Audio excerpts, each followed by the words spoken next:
welcome, traveler. Sit close to the fire. Tonight, another dragon tale awaits, told slowly, softly, as the flames dance and the night grows quiet. Brace deep, relax, and let the story begin.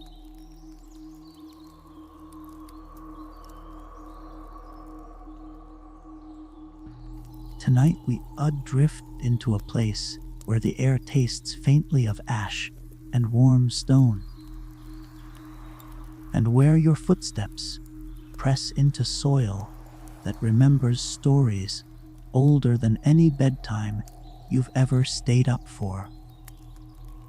You're standing on the shoulder of an ancient Greek hillside, twilight sliding down its slopes like spilled violet ink, and something beneath your feet gives the softest, warmest sigh, almost like a sleeping furnace stretching one last time before waking. And yes, you probably won't survive this if you step in the wrong spot. But don't worry, the earth isn't that hungry tonight.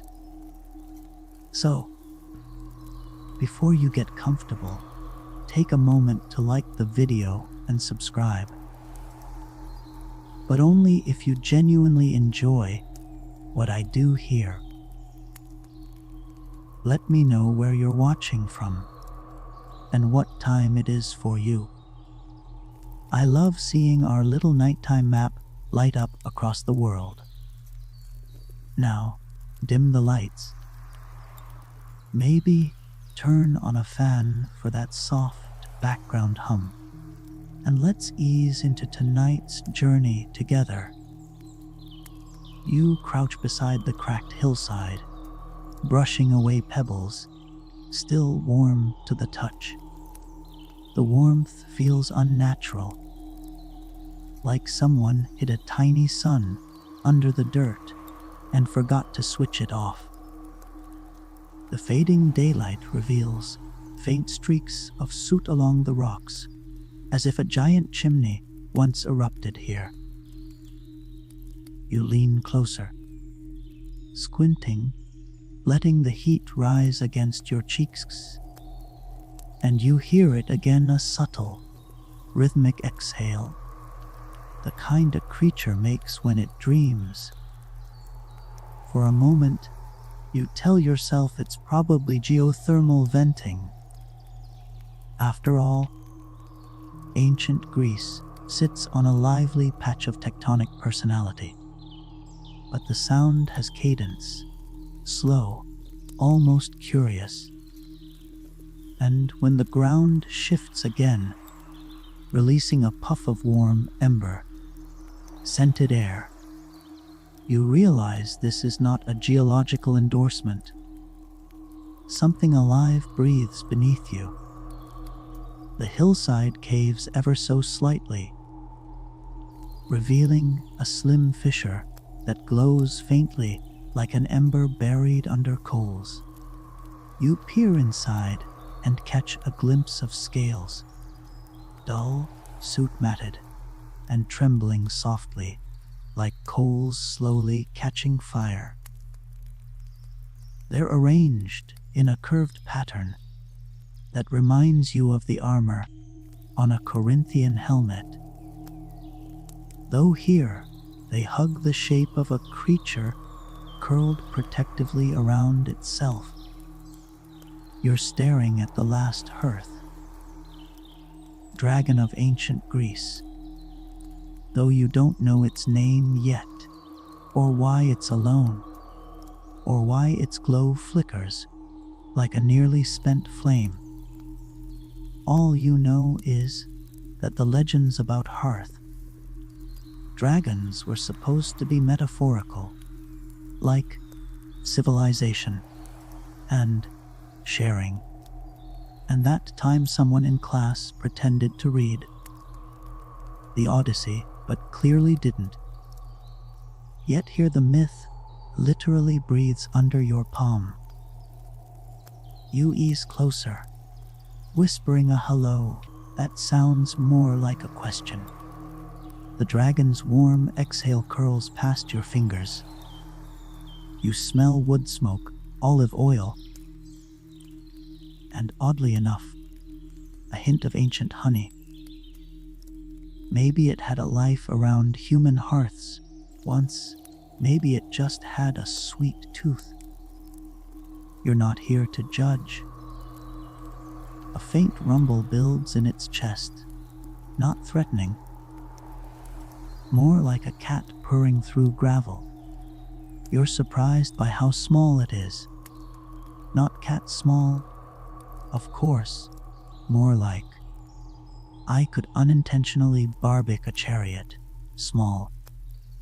Its wings, folded tight, seem atrophied from disuse, their edges flaking off ash, like the pages of some neglected scroll. You remember a historical fact from somewhere, something about how Greek households kept perpetual fires burning as symbols of unity and protection. This dragon, if the legends match what's in front of you, might have been part of that tradition. The sort of creature temples whispered about when they thanked Hestia for guarding the hearth. Of course, historians still argue whether hearth spirits were poetic devices or genuine, mythic beings that communities once believed watched over their homes. But the warmth pulsing beneath your hand suggests the argument might be a little one-sided. The dragon's eye opens just a sliver, a glossy ember ringed by gold. You freeze. It studies you with the exact expression you imagine goats give philosophers. Mild judgment mixed with patient curiosity. Then it shifts again, exposing a patch of brighter scales beneath its throat. They pulse faintly, each beat slower than the last, like a candle struggling in a draft. You swallow. You know a dying fire when you see one. Your brain offers you a fun fringe tidbit, as if you need trivia right now.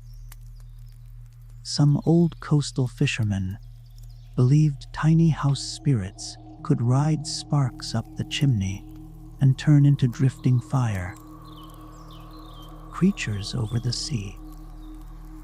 Those tales were mostly dismissed as folklore fueled by lantern light and too much fermented grape. But looking at this creature, you wonder who actually got it wrong. The dragon makes a tiny churring sound, surprisingly soft for something made of furnace and folklore. You whisper reassurance in the universal language of, "Please don't toast me." And the creature nudges its snout forward. Its breath warms your face, carrying that distinct scent of an old hearth, the comforting one you get from fireplaces that have seen generations gather around them. The hillside shakes slightly beneath you, and ash sprinkles down. The fissure widens. The dragon stretches, extending a forelimb coated in scales that shimmer like baked terracotta. You know you shouldn't, but you reach out. Its skin is warm, pleasant warm, not. Your fingertips are now charcoal. Warm, it leans into your touch. Apparently, you've been accepted, or at least tolerated, which in mythological terms is basically first base. It tries to rise but falters, collapsing back on itself with a soft thud. that sends a ripple of heat through the ground. You sit down beside it, feeling the hillside slope under your weight. The dragon curls one wing around its body like a blanket. Its glow fades again, flickering dangerously low. You exhale slowly. Whatever happened to the other Hearth-Dragons, if they ever existed, is a mystery lost to time. Maybe temples forgot them. Maybe humans stopped tending to them when the ancient hearth fires died out. Maybe myths just moved on without asking permission. But this one is here, and its flame is thinning. You glance at the horizon, where the last streak of daylight dissolves into night. A gentle breeze stirs, brushing grains of ash across your ankles. Somewhere in the valley, you hear an owl deliver its nightly dissertation on rodent philosophy. You give the dragon's cheek a soft pat, which is probably not how ancient caretakers handled these things. But hey, nobody left you a manual. The dragon nudges closer, slipping its snout under your arm like a warm, oversized dog seeking reassurance. You let out a quiet laugh, half from relief and half because you're already feeling a ridiculous fondness for this soot-covered myth. Great, you murmur. I rescue a creature from legend, and it decides to adopt me. The dragon's eye closes again, trusting, fading, its glow guttering like the last ember in a long, neglected brazier. You realize you're the only thing keeping this tiny myth from going dark forever. And the hillside exhales one more time.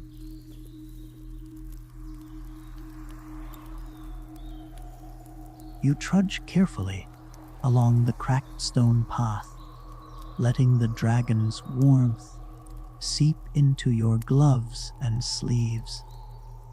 A subtle reminder that the myths you learned in school aren't just stories. They have teeth, claws, and a slight tendency to scorch your eyebrows if you're not careful. The hillside slopes into a narrow valley, littered with ruins that smell of burnt thyme and forgotten offerings. Columns topple in every direction, leaning at impossible angles like ancient drunkards frozen mid-toast. You probably shouldn't be climbing over them barefoot, but shoes feel unnecessary when you've already accepted that a dragon might nap in your lap. The dragon trails behind you, leaving faint scorch marks on the dusted path, like someone forgot to blow out a series of tiny torches. You notice the way its tail flicks with gentle impatience, sending a sprinkle of ash onto a sun-bleached mosaic. The image is faint, but you swear it's a tiny Athenian marketplace, now blurred under the dragon's inadvertent artwork.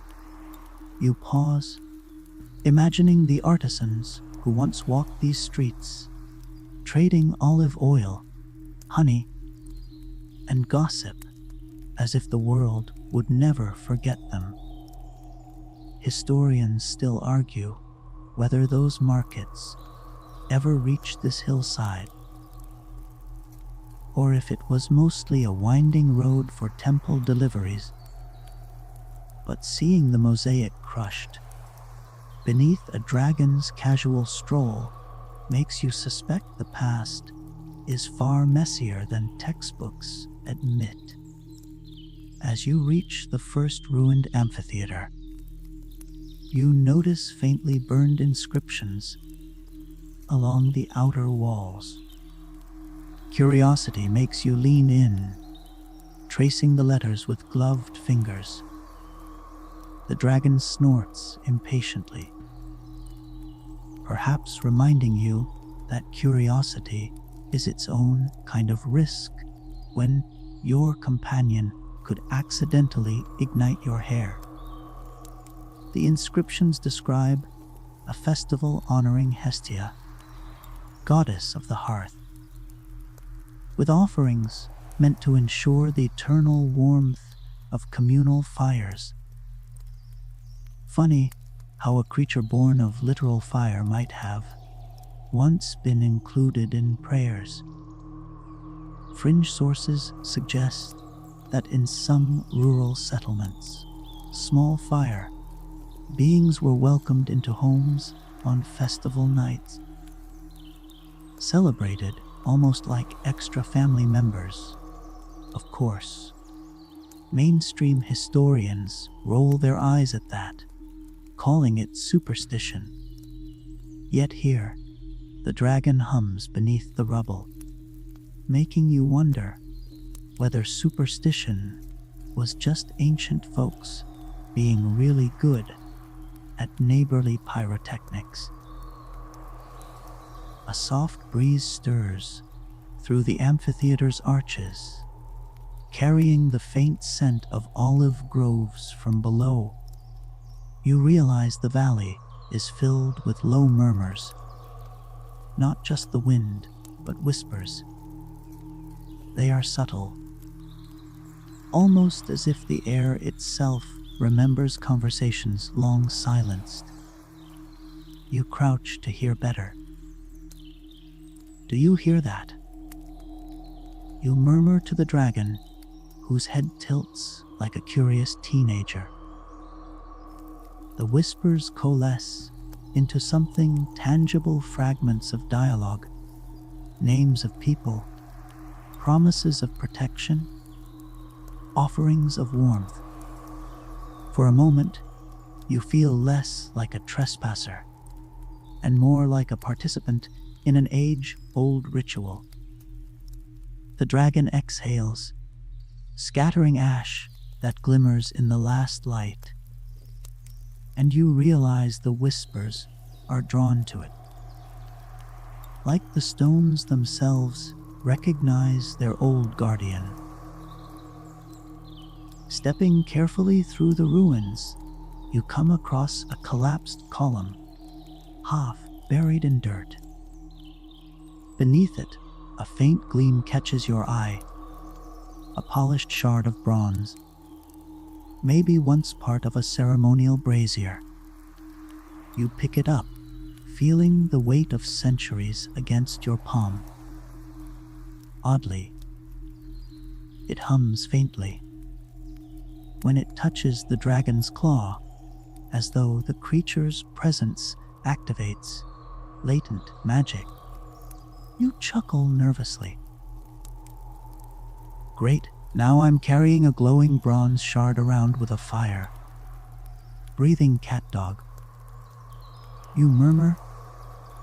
The dragon tilts its head, emitting a sound somewhere between a snort and a purr. Fringe scholars might argue that objects in proximity to mythical creatures absorb residual energy, a notion often dismissed as fantasy. But you're beginning to suspect the fringe side has a point. You follow the path deeper into the valley, noticing vines creeping over stone statues of forgotten deities. One figure, half intact, seems to wag its head at you in mock disapproval. The dragon nudges your elbow, clearly amused by your attention to carved marble faces. You remember a mainstream historical note during the classical period Greeks often placed small statues of protective deities near homes and temples to ward off misfortune. Here, in this valley, the protective function seems amplified, as if the dragon and the ruins have merged into one ancient security system, quietly humming beneath your awareness. Historians still argue whether this protective intent was spiritual, practical, or just a happy coincidence. And you don't argue back. You're too busy making sure your new companion doesn't melt the nearest statue. A sudden rustle draws your attention to a crumbled doorway, partially hidden behind an olive tree. You step closer, brushing leaves aside, and the whispers intensify. They're not just echoes of the past. They're insistent, almost coaxing. The dragon crouches low, wings flexing slightly, tail coiling protectively. You hesitate, because this is the first space in the valley that feels alive in a different way. Not merely haunted by memory, but aware. Fringe mythology would call it a convergence point, where the energy of hearth, myth, and living fire intersects. Skeptical scholars argue its atmospheric optics and auditory pareidolia. But when the dragon's glowing eyes lock with the shadowed doorway, you're willing to bet on the convergence point theory. Stepping through the doorway, you find a narrow passage descending beneath the hillside. The air is warmer here, tinged with smoke and mineral-rich earth. You realize this must have been a secret chamber or tunnel, once used to ferry offerings to a subterranean sanctuary. You glance at the dragon, whose scales glint against the dim light, and the creature's breath forms tiny sparks that illuminate inscriptions along the walls. They depict figures guiding small flame creatures into the hearths of villagers' homes. You shiver, realizing the dragon isn't just a relic. It's the last living link to practices long erased by time. Historians still argue whether these inscriptions were instructional, ceremonial, or symbolic. But the dragon's presence seems to answer that question in real time. You continue down the passage, mindful of each step. Loose stones clink beneath your boots, sending faint tremors through the tunnel. The dragon curls slightly, exhaling warmth into the air like a portable fireplace. You notice an almost imperceptible vibration along the stone walls, faint as if the earth itself is breathing. Fringe researchers might call it residual line energy. Skeptics would say it's tectonic hum. Either way, it's soothing, and your companion seems to thrive in it. You feel a strange intimacy with the creature here, as though both of you are discovering the valley simultaneously, one through fire and instinct, the other through curiosity and cautious human logic. By the time the tunnel opens into a wider chamber, the temperature has risen noticeably. The walls are streaked with soot patterns, some resembling constellations, some unidentifiable. Probably a game the original builders played with fire and shadow. You step fully inside, letting the dragon explore, its snout tracing invisible lines across the floor. The air smells like earth and smoke and something sweet, like roasting almonds. You pause, feeling the whispers swell and then recede, leaving a quiet hum of anticipation. The dragon flicks its tongue, tasting the air, and you notice the faintest spark igniting from its throat, dancing like a tiny, captive lightning bug. It's small, fragile, but persistent. You realize that this valley, with its whispers and ruins, has been waiting for you, for the dragon, for someone to notice. And somehow, despite the centuries of abandonment, the last Hearth-Dragon has chosen this night, this passage, and your company to remind the world it isn't completely gone. You emerge from the chamber into a faintly lit grotto, the kind of place where the air feels thick and expectant, as if holding its breath for centuries. The dragon pads beside you, claws clicking softly against stones, worn smooth by forgotten feet.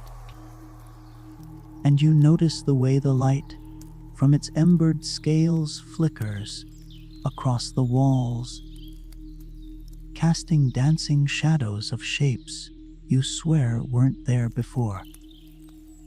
Somewhere in the back of your mind, a tiny alarm bell rings. You're not just wandering ruins anymore. You're on the verge of advice you probably didn't sign up for. The whispers intensify here, curling around the stalactites like smoke from a ceremonial flame. You pause, letting the dragon sniff the air. It lets out a soft trill, almost impatient, nudging you forward. You realize it's guiding you, or at least encouraging you to pay attention, and you can't resist the pull toward a weathered stone altar at the grotto's center. The altar is narrow, chipped along the edges, and covered in faint, blackened inscriptions.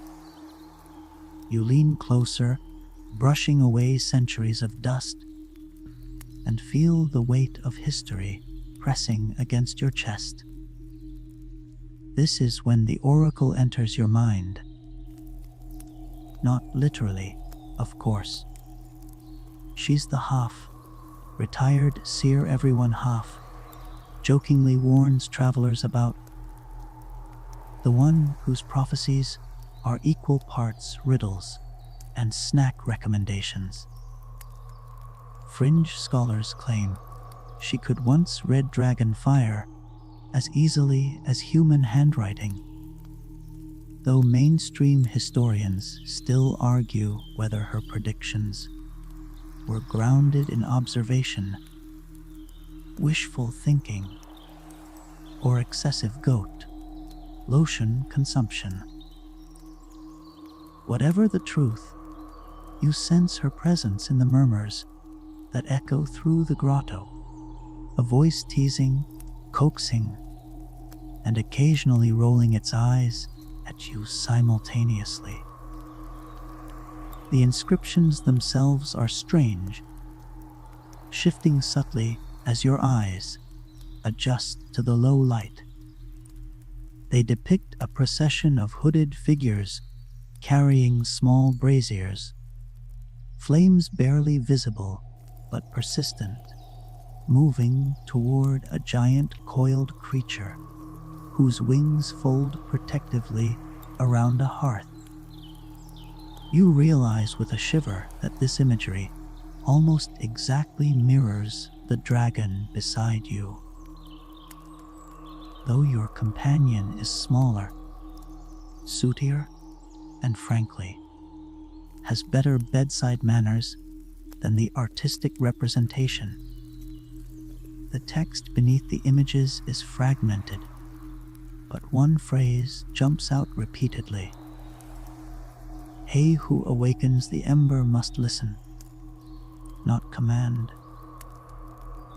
Historians still argue whether this was a warning to priests or advice to the mythical beasts themselves, but you take it as personal instruction.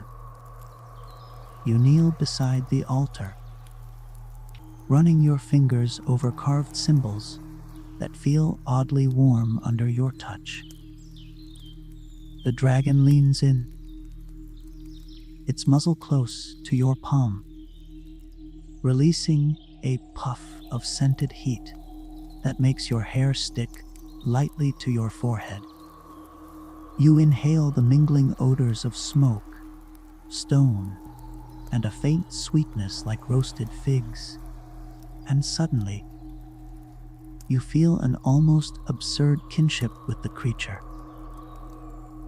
Fringe sources sometimes suggest that dragons can sense emotional resonance, that they respond to intent and patience rather than force or loud talking.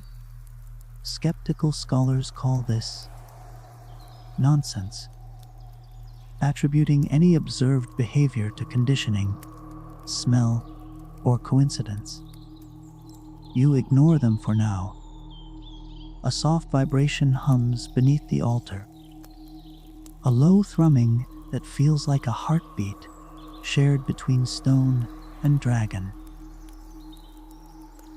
You press your ear lightly against the surface, and the dragon shifts closer, nudging your shoulder as if to say, "Yes, this is exactly why we are here." The vibration pulses, steady and reassuring, and the whispers swell into faint words. You almost understand warnings, guidance, ancient names. You hear one phrase clearly, repeated like a mantra. Seek the forge beneath the sleeping mountain. The idea that there might be a forge hidden beneath a dormant volcano, or maybe mountain that only seems dormant, makes your stomach tighten in excitement and nervousness. You glance at the dragon, who tilts its head in a way that communicates both skepticism and mild amusement. "Great," you mutter. We've just upgraded from spooky ruins to mythic underworld treasure hunt. Fringe scholars delight in such tales, of course, citing them as examples of legendary alignments, while mainstream historians still argue whether there's any factual basis for subterranean forges in Greek myth beyond metaphor and dramatic storytelling. You notice faint scorch marks along the grotto walls, etched in patterns that almost mimic constellations. The dragon traces them with a claw, sending sparks that briefly illuminate ancient Greek letters. You recall a historical fact you read somewhere in Hellenistic Greece. Astronomers often combined celestial observation with religious ritual, believing that the stars influenced not just harvests, but household prosperity. Perhaps this grotto was a place where those practices converged, where celestial guidance and hearth magic intertwined. The idea that a dragon could have been a participant, silent, breathing, watching, is thrilling in a way that gives your chest a little jump. A soft rustling comes from deeper in the grotto. You freeze, half expecting bandits, half expecting mischievous spirits. The dragon stiffens as well, wings flexing slightly, tail curling protectively. You edge forward, finding a small alcove containing a pile of charred remains of what looks like tiny offerings, coins, figs, olive oil flasks, and miniature clay braziers. Fringe accounts suggest these were gifts to fire, beings meant to ensure protection of the household hearth. And you can't help but imagine ancient children, wide-eyed, sneaking coins into a dragon's favor. Mainstream historians still argue whether such practices were literal or symbolic. You lean toward literal, considering the dragon purring at your side. Finally, you sit cross-legged before the altar, the dragon resting its snout in your lap, tail curling around your legs like a living rug. You let the whispers wash over you, a gentle hum of guidance, caution, and centuries of patience. You remember the half-retired oracle's final riddle, the one about listening to fire rather than trying to control it. It seems less like a riddle now, more like a gentle warning. If you want the dragon to trust you, you need to let it lead. And in that moment, crouched in a grotto beneath a hillside that smells faintly of ash and forgotten rituals, you understand that the path forward will not be easy. It will be filled with questions, decisions, and encounters you can't predict. But the dragon, soft and warm in your lap, seems ready to face them with you, one embered step at a time.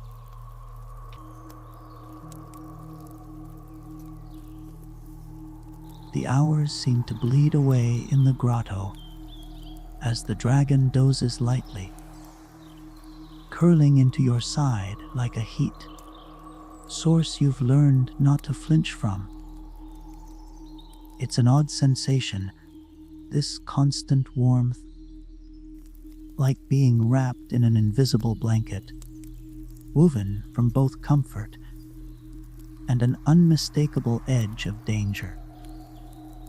You could fall asleep right here, in this strange underground sanctuary, listening to the echoes of forgotten whispers and the low, steady pulse of the dragon's breathing. But there's something in the air, a pressure in the deep silence, urging you to rise. The grotto feels different now, not as if it's welcoming you, but as if it's testing you.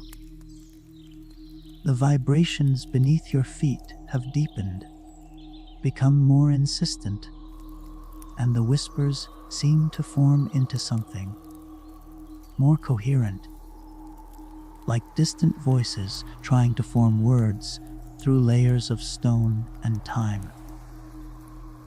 The dragon stirs at your side, its large amber eyes blinking open slowly, flicking toward the narrow passage you'd first entered from. Its snout points in that direction, as if signaling you're about to move on, but it doesn't rise, instead giving a single low growl, a sound that feels almost like a warning. You hesitate, letting the moment hang between you. You wonder if the dragon knows something you don't. Something about the way the ruins are shifting, as if the valley itself is subtly realigning. You stand, stretching carefully, and offer a quiet apology for disturbing the dragon's rest. It snorts softly, an almost affectionate sound, as if telling you to hurry up. You're the one who woke me up, before rising with surprising grace for something of its size. A flick of its tail scatters embers across the stone floor.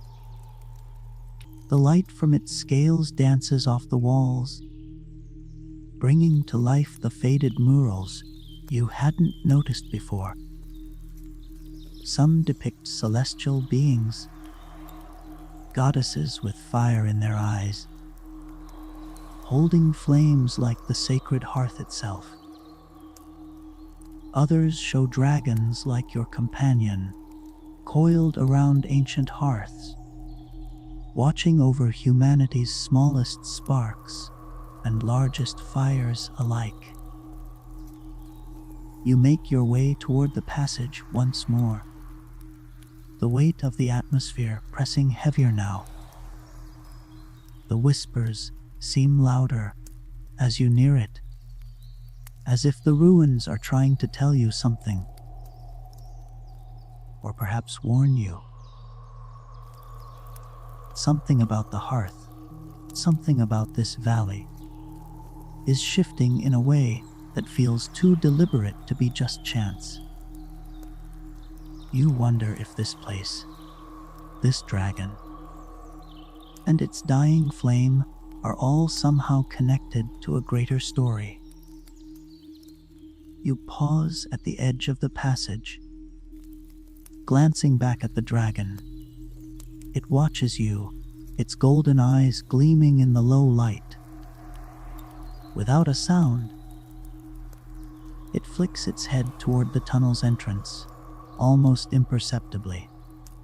But it's enough. You nod, understanding. The dragon has already made its decision, and you're going to follow. The passage is narrow, the walls pressing in with every step, though the air still carries that odd warmth, like something alive and stirring beneath the stones. As you move, your feet slide across smooth, charred surfaces. The further you go, the warmer it becomes, the very air thickening with a scent of something burnt, ancient, and almost sweet. You almost forget to breathe. The deeper you go, the more the whispers grow louder. Words, phrases, fragments of songs long forgotten. You can't make them out entirely, but they swirl around you, creating a soundscape that seems almost tangible. The dragon moves ahead, its body sleek against the stone, tail trailing behind, sparking faintly as it brushes the edges of the narrow passage. You can feel the difference now, a distinct change in the air, in the pressure. The further you move, the closer the temperature gets to that of the forge you remember hearing about in the old legends, the places where gods and titans once worked their iron and stone. At the end of the tunnel, the walls open up suddenly, revealing a wide chamber, though wide is a relative term when you're faced with the sheer scale of it. The ceiling disappears into shadow, and the space seems to stretch farther than you can quite comprehend. It's both awe-inspiring and unsettling. The air smells of smoke and dust, the remnants of an ancient fire that once blazed here. Perhaps the forge of the gods, or perhaps something far older. The dragon's wings spread slightly, and you feel the presence of something vast, something ancient stirring beneath the stone. The echoes of a long, forgotten ritual dance through your mind, but they remain just out of reach. Like an incomplete dream, you can't quite recall upon waking. You step forward cautiously, the ground beneath you humming, vibrating with a gentle, almost rhythmic energy. The walls of the chamber are lined with strange carvings, symbols, ancient gods, strange creatures that don't quite resemble anything you've seen before. They look like they've been carved in haste, as though the artisans who created them knew time was running out. You catch a glimpse of a figure with dragon-like wings coiled around an image of a hearth. Below it, an inscription that seems to be written in a language you can almost understand, but can't quite make out. The dragon stops beside you, staring into the dark space ahead.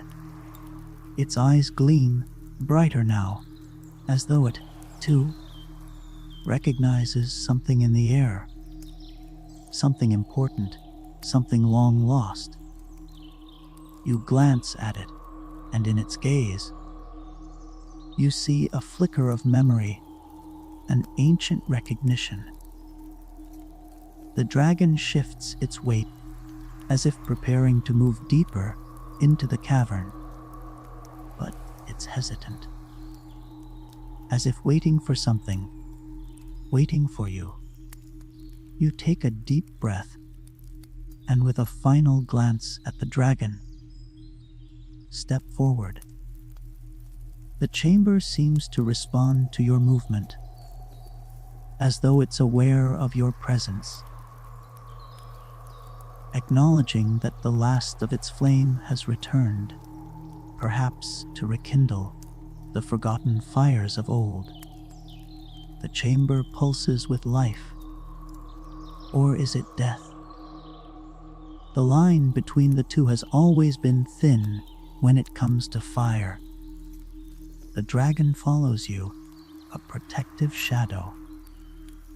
Its flame is faint now, but it still burns with an ember's resolve, unwilling to fade entirely.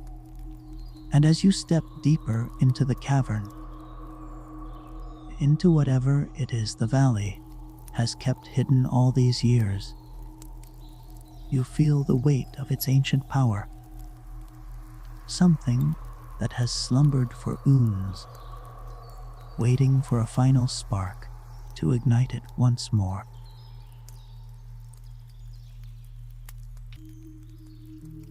The deeper you walk into the cavern, the more the air tightens around you. Not in temperature, but in presence. It feels like stepping into the breath of something old, something vast, something that has been waiting far longer than a human lifetime. The dragon pads quietly beside you, each soft footfall releasing tiny ripples of heat across the stone floor. The chamber brightens slightly with every step it takes, as though its fading ember still has enough power to coax reluctant light from the walls. It isn't long before the carvings around you shift in tone. The earlier figures, gods, guardians, mythic symbols, begin to give way to scenes of turmoil. You see villages in etched flame, mortals kneeling in sorrow or fear, dragons in poses that are unmistakably defensive rather than triumphant. One particular mural shows a dragon smaller than the others, curled tightly around a dwindling hearth, while shadowy figures reach for it with grasping hands. The inscription beneath it has been scratched over violently, but you can still sense the grief embedded in the lines. The dragon pauses beside this carving. You don't need to ask why.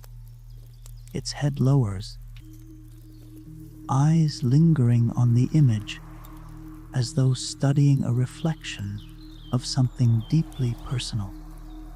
The soft glow of its scales dims just slightly, the ember at its chest pulsing with a quieter, more melancholic rhythm. You place a hand against its warm side, unsure whether the gesture is for its comfort or your own. It doesn't move for several breaths. When it finally lifts its head, there's a heaviness in its posture, but also resolve.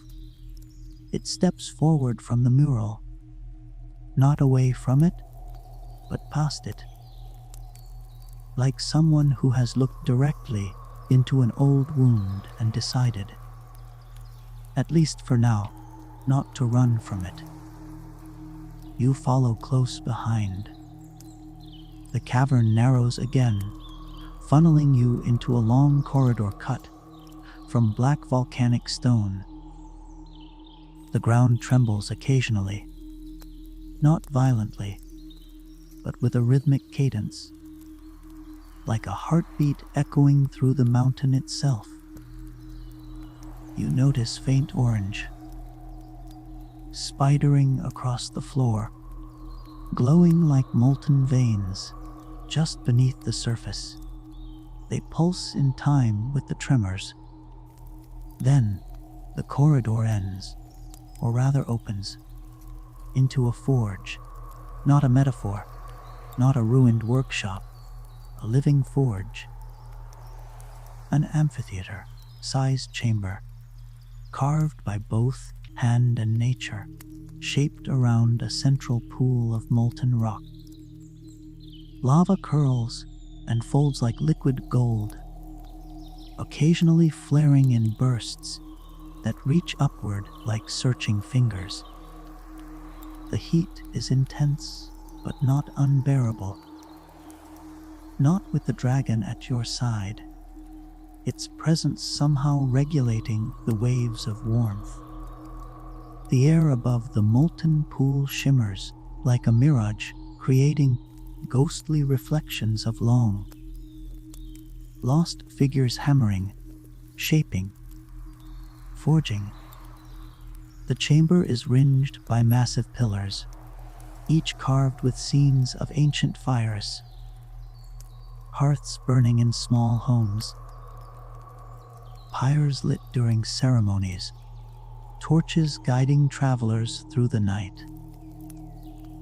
But the most striking pillar depicts a massive, radiant dragon coiled around a hearth at the center of the world, its body forming a protective circle around a single flame.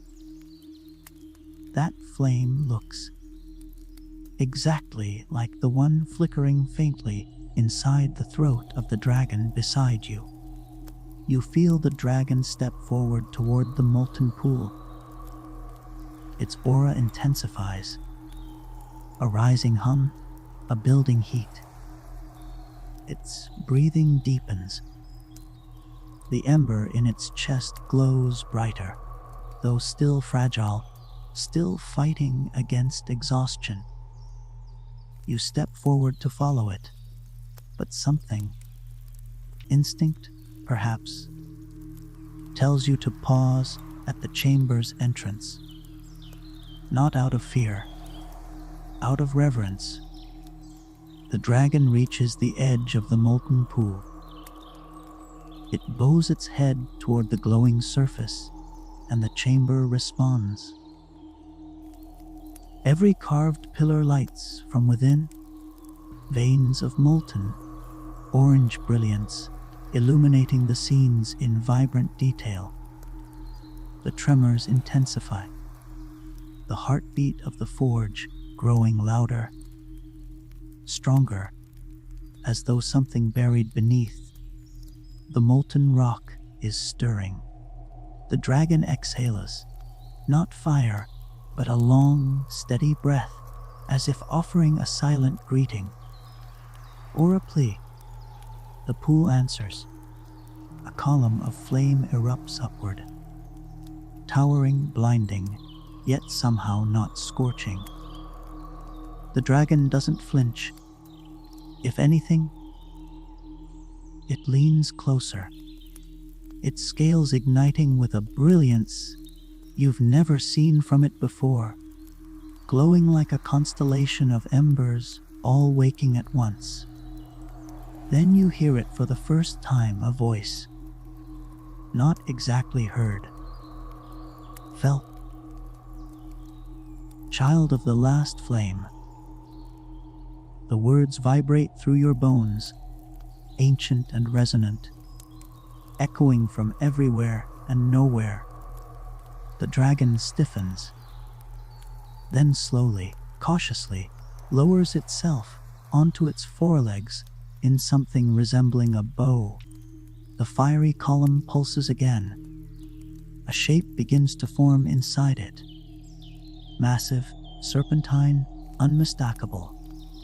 Not a full body, but an echo, an impression, a spirit forged from flame and memory. The voice returns, directed at the dragon, but also at you. The ember weakens, the hearth fades, yet still you journey. You can barely breathe. The dragon lifts its head. A soft, trembling whine leaves its throat, an expression of both longing and pain. You seek the first fire. The voice says, but the path is not yet open. The chamber dims slightly. The molten pool churns. The dragon's glow flickers. The spirit of the flame must be restored before the ember can rise. You feel the weight of the words settle into you like stones. Before the dragon can be healed, before its flame can grow, there is something you must retrieve, something the valley has hidden, something that was once stolen from this place. The fiery spirit turns its immense gaze toward you now, and the molten surface beneath it glows white, hot. Keeper. It calls you, the title ringing through your mind like a bell. Will you bring back what was taken? Your pulse hammers in your ears. You look at the dragon. It looks back at you. There is no fear in its gaze, only trust and a desperate hope. You step forward. The chamber goes silent. You inhale, though the air in this forge feels thicker than any breath you've ever taken. Warm, metallic, humming with something alive beneath the heat. The dragon leans close, brushing its warm snout against your shoulder as if nudging you forward, making sure you don't chicken out on the divine voice. that just called you keeper. Honestly, you briefly wish someone had warned you that mythological job titles come with no salary, no health insurance, and a very real chance of being vaporized. But hey, adventure. The fiery presence waits. The molten pool churns. And you finally whisper the only answer that makes sense. Yes. The word echoes strangely, like it's being absorbed by the cavern walls rather than bounced off them. The flame spirit pulsates. Approval? Maybe. And the vibration rattles the stone beneath your feet. A glowing path forms across the molten pool, lines of cooled obsidian stitching themselves into stepping stones. They don't seem entirely solid, but solid enough, which is one of those phrases you know you'll regret trusting but will step onto anyway. The voice speaks again, softer now. Then you must go where the first fires broke across the waters. The island remembers what mortals forgot. The island. You already know which one. Your mind flashes to the stories. How the hearth rituals were said to begin on a quiet, nearly uninhabited island off the coast of ancient Attica. Kids today only know it for sunbathing tourists and overpriced smoothies. But long ago, it was the heart of flame, keeping culture. There's even a mainstream historical fact popping into your head now. Archaeologists really did find remnants of ancient kilns there, early prototypes of communal ovens. Of course, none of them mention dragons, because that would make grant applications way more interesting. The spirit's glow intensifies if the ember seeks its twin. You're about to ask what that means, but the fairy figure dissolves into a cascade of sparks that swirl around the dragon's head. They settle like glowing dust into its scales, which brighten for a moment before settling back to their tired, flickering glow. The dragon steps back, visibly weakened by whatever just happened. You move quickly, brushing your hand along its neck, feeling the trembling beneath its scales. It's still steady on its feet, but not by much. You can sense how much this journey is costing it. You whisper, "We'll find it," though you have zero clue what is. The cavern begins dimming, as if politely escorting you toward the exit. That's your cue. You and the dragon turn, stepping back into the narrow corridor, leaving the living forge behind. The pillars dim. The molten pool settles. The tremors quiet, but your pulse doesn't. Once outside the cavern, the air tastes almost cool, and you realize how sweaty you are. The dragon lets out a soft, smoky huff, maybe laughing at your very human need for hydration. You roll your eyes and mutter something about it, trying standing next to a deity-sized flamethrower for half an hour. Your next challenge is getting to the island, which, to be clear, is not easy. when you're traveling with a dragon that currently has the stamina of a sleepy space heater. The path out of the valley twists through dried brush and rocky outcroppings. Cicadas buzz lazily. A warm breeze carries the scent of olives from somewhere below. You move carefully, guiding the dragon around loose stones and narrow edges. Despite its size, it follows you with surprising delicacy. Like it knows this journey requires precision rather than power. When you reach the overlooking ridge, the sea stretches out below you, a dazzling expanse of blue, shimmering under the afternoon sun. The island rests on the horizon, small but unmistakably there.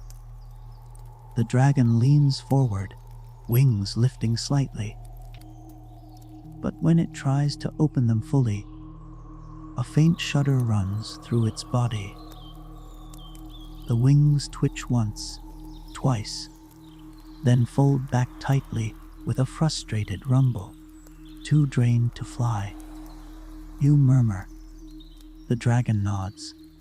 Well, so much for the scenic aerial route. You guide it down the winding path toward the fishing village, nestled at the bay's edge. The village is quiet. Just a handful of stone cottages, a bakery that smells unfairly delicious, and a row of modest boats rocking gently in the harbor. As you approach, a few locals glance up, not at you, at the dragon, and they react exactly as you'd expect. They shrug. One elderly man even waves his hand dismissively, like seeing a dragon is slightly less interesting than watching paint dry. It's a very Greek reaction, really. Centuries of myth making have removed the shock factor from everyday life. A middle-aged woman tending nets calls out, "Keep it away from the boats. Last one burned a sail." "That wasn't us," you answer. Then immediately wonder why you felt the need to defend your dragon's reputation to strangers. The quirky tidbit requirement kicks in at the perfect moment. You remember reading that ancient Greek fishermen once believed dolphins could ward off evil spirits, which is adorable considering half of them now think dragons are just fire-prone wildlife. The woman gestures toward a small ferry boat bobbing at the dock. Paint peeling, ropes frayed, but seaworthy enough. She squints at the dragon. "And don't let it sneeze." The dragon looks deeply offended. You load onto the boat, guiding the creature carefully. It curls at the bow, tucking its tail and wings close to avoid tipping the whole thing sideways. The engine sputters to life, reliable in the way that a stubborn donkey is reliable.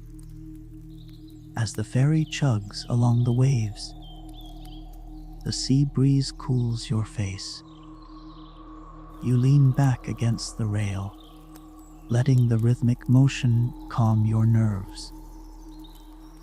The dragon presses its head against your shoulder, warm and heavy, like a giant reptilian comfort pillow.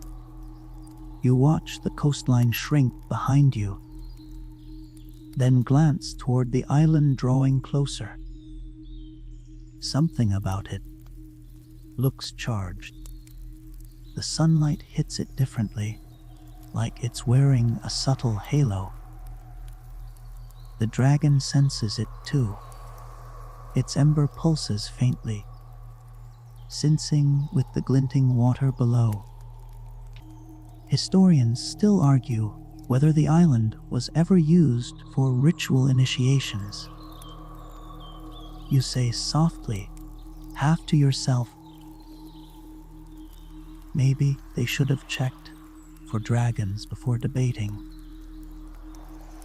The dragon snorts a puff of warm smoke that curls over the water like a lazy cloud. As you approach the rocky shoreline, the boat bumps gently against the sand. You step off first, waiting a moment in the cool surf before helping the dragon jump down.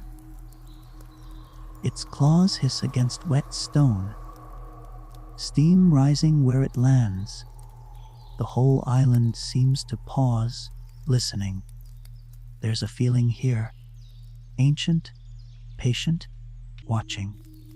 The dragon lifts its head. A glow, faint but steady, shimmers from somewhere deeper inland. You're close, very close.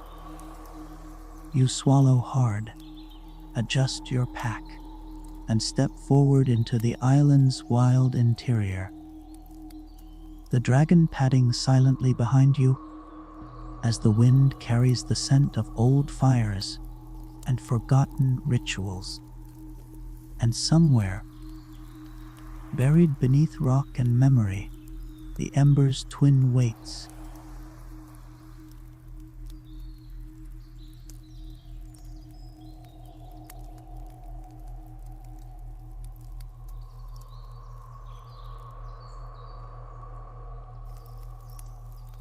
The island air feels different, thick with history, like you're stepping onto a threshold that's been held open for centuries. You glance back at the boat, watching the last ripple of the ferry's wake disappear into the blue. There's no turning back now.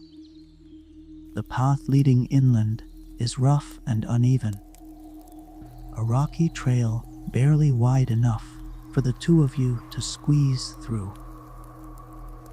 The dragon moves carefully, keeping close to the edges of the path, where the shadows stretch longer, as if it instinctively knows that this place is not entirely safe. The ember inside it flickers with unease, though it's trying its best to remain steady. You follow its lead, moving quietly, the only sound being the faint crunch of stones beneath your boots and the soft rustle of leaves overhead. At some point, the trail begins to narrow and the landscape shifts around you. The dense brush clears into an open glade. You pause, and your breath catches. There, in the center of the clearing, stands a massive stone structure, a temple.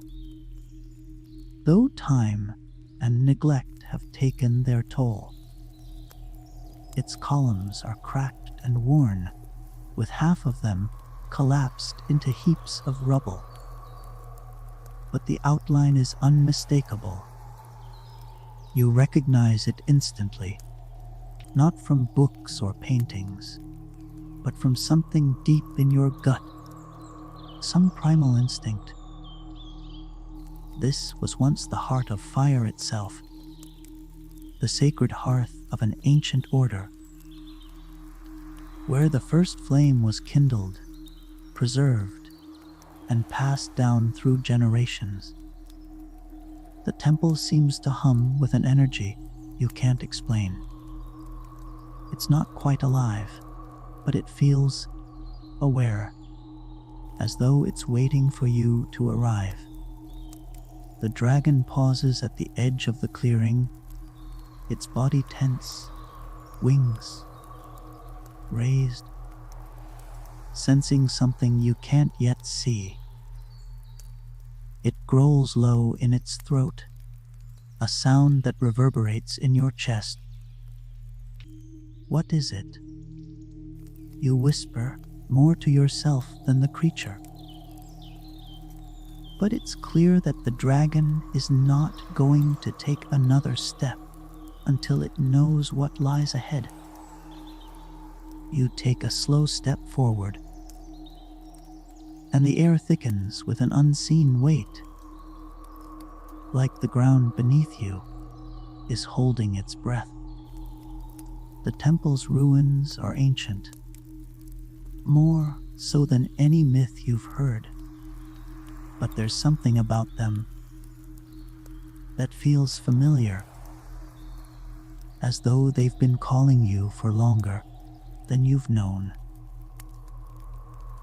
The carvings on the stone are worn down by time, but a few still stand out clearly: a heart-shaped flame, a pair of intertwined dragons, an altar shrouded in mist. A shadow flickers across your path. You look up sharply. At first, you think it's just the wind, but then you realize, no, this is not the wind. A figure is moving among the ruins. It's a woman, draped in a robe that shimmers like the surface of the sea.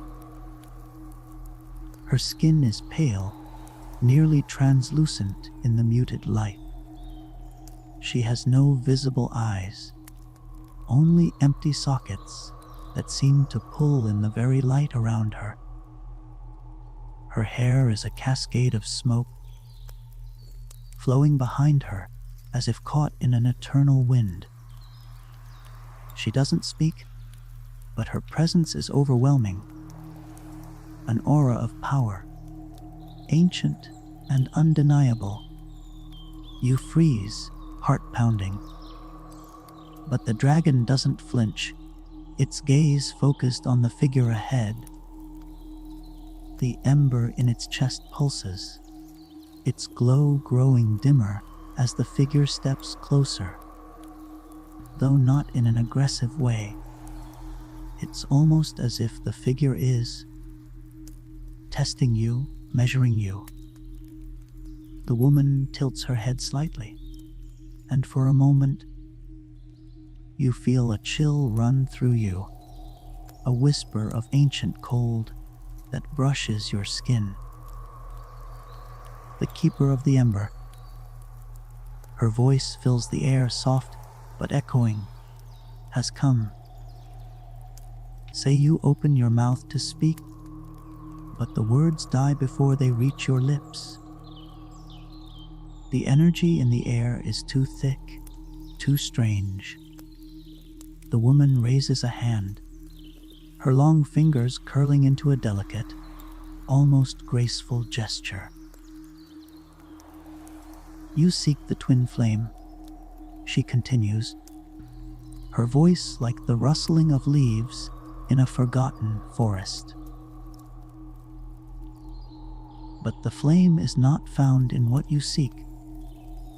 It is born from what you remember. You feel a sharp tug at your chest. There's a memory you can't quite place. Something distant and ancient, an echo of your past or someone else's past, whispering through your bones. The dragon shifts behind you, its glow dim but steady. You cannot retrieve the twin of the ember without first understanding its origin. The woman continues. The flame's twin was never lost. It was hidden. But now you must decide whether you are worthy of it. Worthy of what? You don't have time to think about it. Your mind is still reeling from the sheer magnitude of everything that's happening. The dragon, The ruins, the strange figure who's speaking to you like you're not entirely human anymore. The woman steps closer, her form barely visible in the dim light. You can feel the heat from the dragon's ember rise once more, even though its strength is fading. To understand the flame, she murmurs, you must first understand its burden. Without warning, the ground beneath you trembles again, more violently this time. The stone columns around you creak, groaning under the pressure of something unseen, and the temple's crumbling walls seem to shift, as though they're trying to hold something back. The air grows thick with the scent of smoke and something sweeter, almost floral. But underneath it, it is the unmistakable scent of burning, of fire. The dragon growls, but the woman doesn't flinch. The flame's twin lies beneath, she says, and so too does the path to its true nature. The moment she finishes speaking, the ground beneath the ruins shifts. A crack splits open in the stone floor at your feet, sending dust and debris flying. The dragon tenses, its eyes wide, but it doesn't move away from the crack. Instead, it steps forward, closer to the figure, closer to the flame, as though it already understands what you're about to learn. You step cautiously forward, drawn to the crack in the ground, and you realize, this is it. The twin flame is not a physical object. It's something deeper, something tied to the very essence of this place. The moment you understand that, the air shifts again, more violently this time. The woman's voice rings out once more, echoing through the crumbling stone. It is not the flame that burns, she says, but what the flame awakens. You feel the pull again, something ancient and powerful beneath your feet, and without thinking, you step into the crack. The dragon follows you.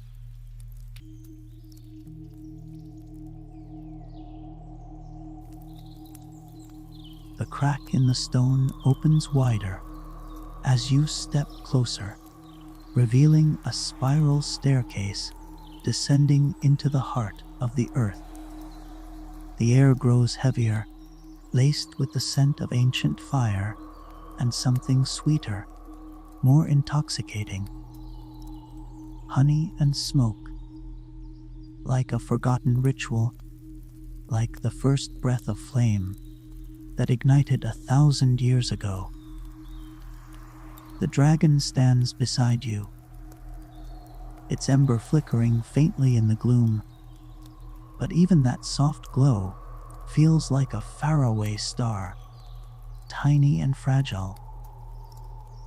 The woman's figure lingers above you, watching from the edge of the temple, though her words seem to follow you into the depths. The burden of the flame is not its fire, she had said. It is the weight of what has been forgotten. The stairwell spirals down, the stone slick with moisture, the steps uneven beneath your boots. You feel an odd hum vibrating through the stone. Almost imperceptible sound, as if the mountain itself is speaking, or perhaps mourning. The further you descend, the colder it becomes, the warmth of the outside air, receding until you feel like you're moving into the belly of some ancient beast. The stone is smooth now, polished by centuries of wear, and it feels oddly alive, as if the path was meant to be walked by someone who was always destined to pass this way. Behind you, the dragon's breath is steady but labored. You pause for a moment to check on it. The creature is still strong, though the weight of the journey is starting to show. Its scales have lost some of their glow, and its ember pulses faintly, like a dying fire struggling to stay alight. You offer it a reassuring touch, pressing your hand against its warm flank. The dragon nuzzles you lightly, its large, golden eyes fixed ahead. It doesn't speak. Dragons don't need to. But the bond between you deepens, and for a fleeting moment, you wonder how many times this path has been walked by others.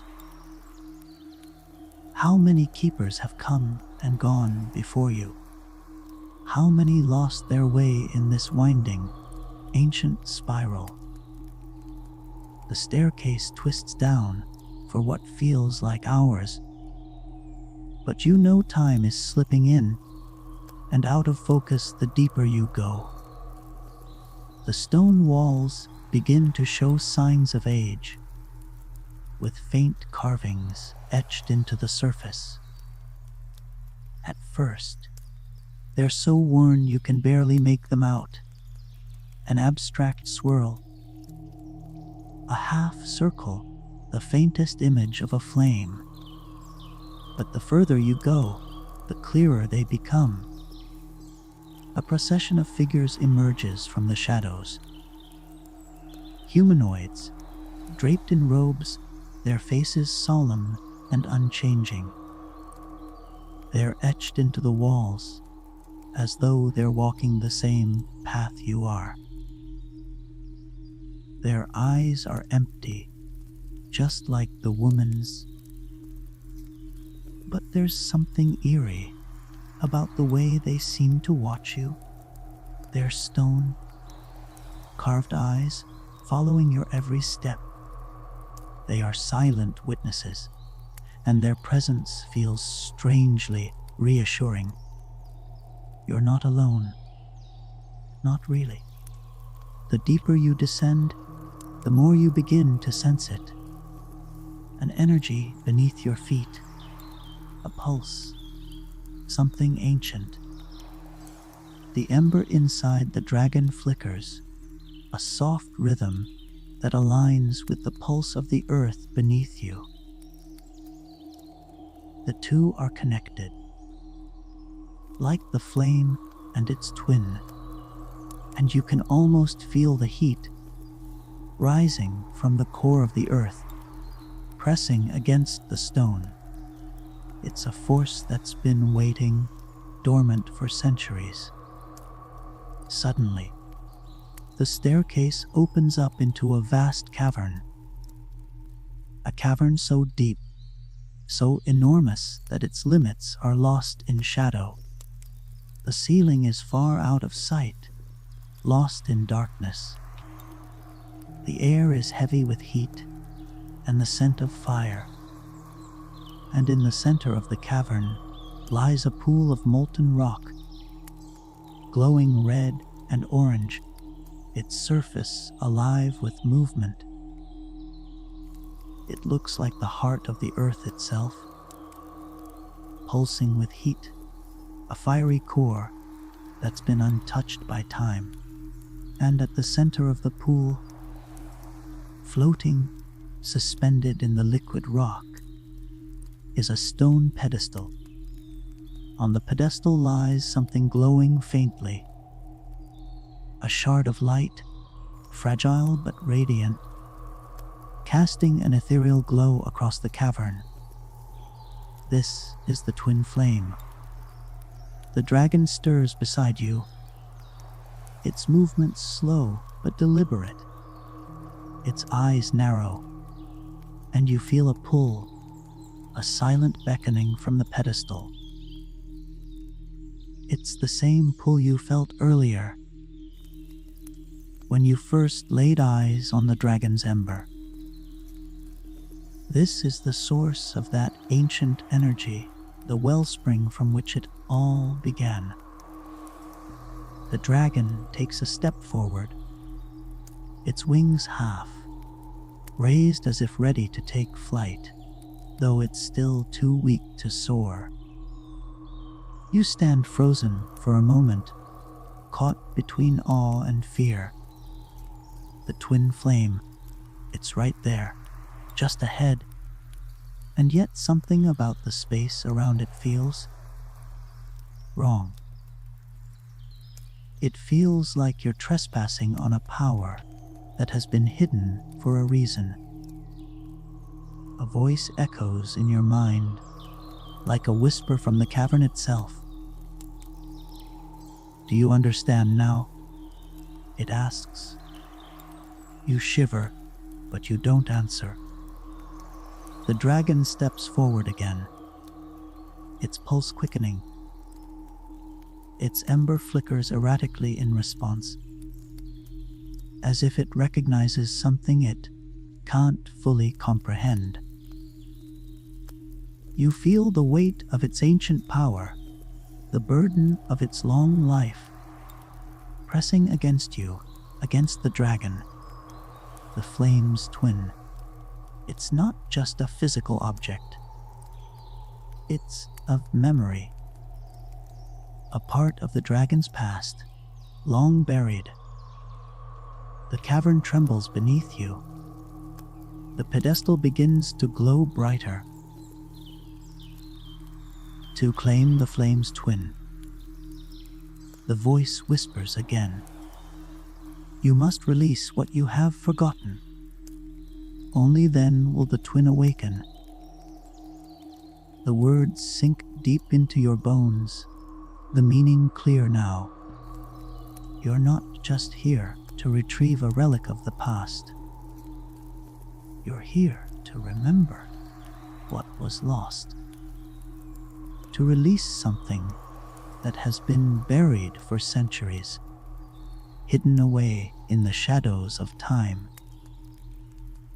Only then can the twin flame be awakened and the dragon's ember reignite in full force. You turn toward the dragon, its eyes wide, glowing with a mixture of wonder and trepidation. It knows what's coming. And so do you. You step toward the pedestal. The molten pool boils with heat. The twin flame waits. But are you ready to release it?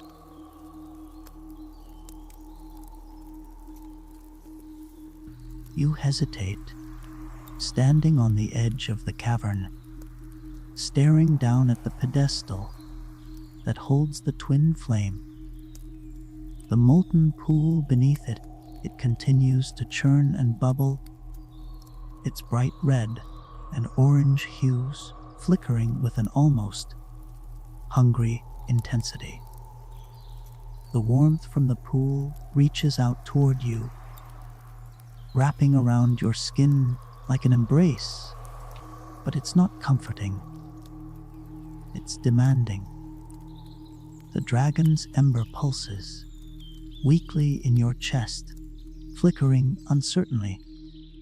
But there's no question now. This is the heart of the flame you've been seeking. This is the source of all the fire that the creature you've come to know has carried within it for centuries, perhaps longer. The twin flame is not just a relic of some long dead civilization. It's the other half of the dragon's very soul. Without it, the creature cannot be whole. And yet, standing here, you realize it's not just the dragon that needs this flame. Something inside you stirs. A memory you can't quite place, but one that feels tied to the very moment you first laid eyes on the dragon. The ember inside it, the flickering warmth in your chest, has always been yours too.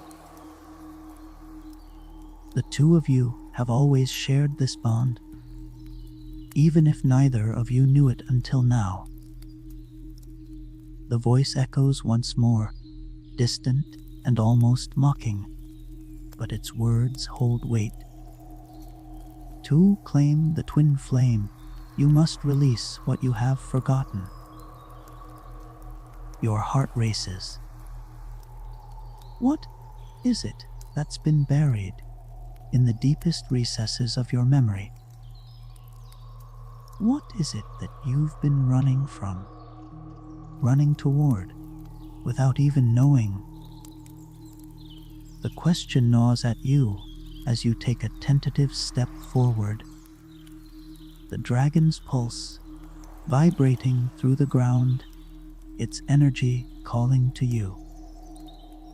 It's as though the creature already knows that the time has come to face what's been hidden all these years. You reach out slowly, your hand trembling as the heat from the molten pool wraps itself around you like a cloak. The twin flame, now fully illuminated, seems to reach for you too.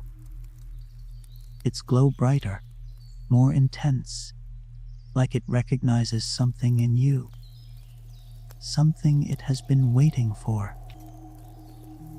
The dragon lets out a soft growl from behind you, a low rumble that resonates through the stone floor beneath your feet. Its ember flares slightly, its wings flicking as though it wants to leap forward. But something holds it back. Something in the air, something in the very ground, as if the dragon too knows this is a moment it cannot rush. You glance back, meeting the dragon's steady gaze. There's an understanding there, a silent communication. You both feel it. The weight of this place, the ancient power, the moment when everything could change. The twin flame isn't just the dragon's birthright, it's part of you as well. It is the key to something greater, something forgotten. The dragon takes another slow step forward, its ember flickering in time with your heartbeat. And then, as if on cue, you step forward together. The moment your foot touches the stone surrounding the molten pool, the entire cavern seems to exhale, the heat intensifying, the light blinding. Your skin prickles with energy. You feel it. This is where the path has always led, where the flame has always meant to be reclaimed. You step forward again, your hand outstretched toward the pedestal. And just as you touch the stone, the air around you seems to freeze. A memory rushes through you, so vivid, so powerful that you can't tell if it's your own or something deeper, something older. You see the island in its prime, the temple still whole, the flames burning bright, the dragon standing beside you, its wings unfurled, its ember blazing in unison with your own. You see the rituals, the ancient fire keepers, their faces glowing with an almost celestial light, performing rites that have not been spoken of in centuries. And then it fades. A sharp sting lances through your chest as the memory slips away, leaving only the echoes of something lost. But in its place is something else, an understanding. You know now what it is that you've forgotten. It's not just the flame that needs to be reignited. It's you. The twin flame is not merely a piece of lost history. It is a symbol, a catalyst for something far more profound. The flame represents rebirth, the breaking of cycles, and the remembering of truths buried so deep that they were forgotten by the world. You've been searching for this flame, but what you've really been searching for is the fire within yourself. The fire that connects you to the earth, to the dragon, to the very essence of existence itself. And now, standing here, with your hand on the pedestal, the heat from the molten pool surging around you, you know you're about to unlock something that cannot be undone. A final breath, and then the twin flame flares to life. It bursts from the pedestal with a blinding light, the energy flowing outward like the release of an ancient dam, washing over everything in its path. The ground trembles beneath you. The air thickens. The cavern's walls pulse with heat, and the dragon reacts with a powerful roar, its wings unfurling as if the very act of unfolding them is enough to stir the heavens. The twin flame floats between you and the dragon, suspended in midair, radiating a blinding intensity that fills the cavern with the sound of 1,000 crackling fires. The world around you dissolves into light, and for one eternal moment, you feel the weight of all that has come before you. Every fire keeper, every soul that has touched this flame, their stories, their lives, their memories pour into you as if you were them and they were you.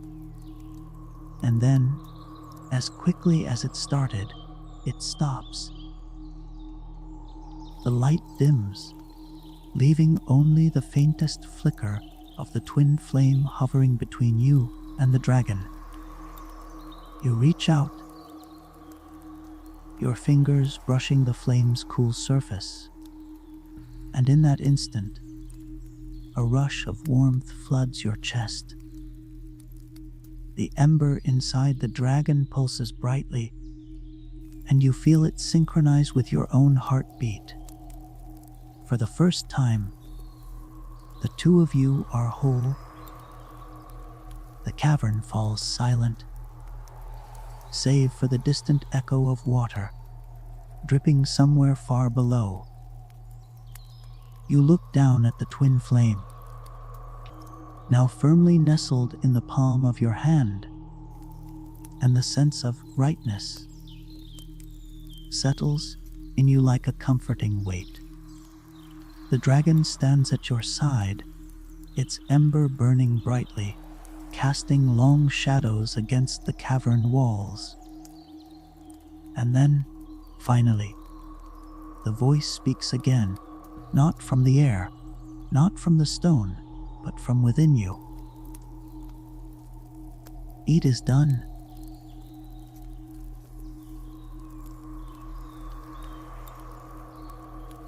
For a long moment, everything is still, the silence in the cavern almost suffocating. The twin flame rests gently in your hand, its cool glow steady now, no longer a wild, unpredictable surge of energy, but a quiet, constant presence. The warmth from the molten pool beneath you has dulled, the intense heat now receding, as if the flame itself has settled into a state of equilibrium. The dragon stands beside you, its wings still partially unfurled, but its posture calm, almost reverent. Its golden eyes flicker once, then settle on the flame, as if it, too, is trying to process what just happened. The ember in its chest, once a dim and fragile glow, is now bright and unshakable. There's a new fire in its eyes, a fire that matches your own. You take a breath, feeling the weight of everything you've just experienced. The journey, the endless trials, the ruins, the voices, the pressure of what you've been asked to remember. It all comes rushing back at once. And with it, the overwhelming understanding that you've just unlocked a power greater than anything you've ever known. But it's not a triumph, not a victory in the traditional sense. There's no cheering, no grand celebration, just the quiet hum of energy filling the space around you. A strange peace settles over you, though it's laced with an undercurrent of urgency. The flame is whole, the ember reignited, but what happens now? What path lies ahead for the two of you? Keeper and dragon, now that you've found what you sought, you look at the dragon, your companion on this long journey, and for the first time, it feels like you truly see it. The creature has always been more than just a dragon. Its soul and yours have intertwined from the moment you first met. And now, it's clear, you are no longer two separate beings. You've become something more, a single force, bound by the flame and the memory of all that has come before. The dragon's life is your life. Its ember is your ember. The voice from the cavern speaks once more, but this time, it's not a command, not an ominous warning. It's a simple statement of truth. The flame is reborn, and with that, the cavern shifts. The walls around you ripple like the surface of a pond disturbed by a single stone, as if the very fabric of this place is being pulled into some new alignment.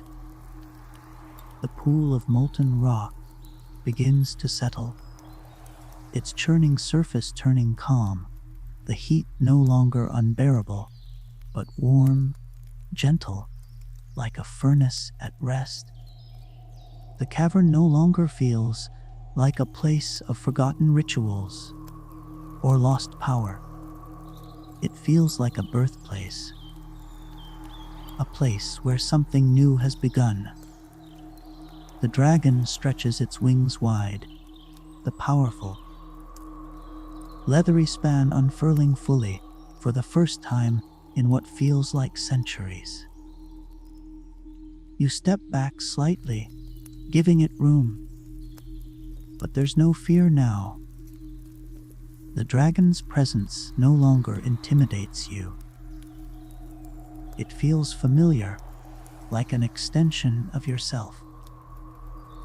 You've walked this path together, and you're not just sharing space now. You've become one with it.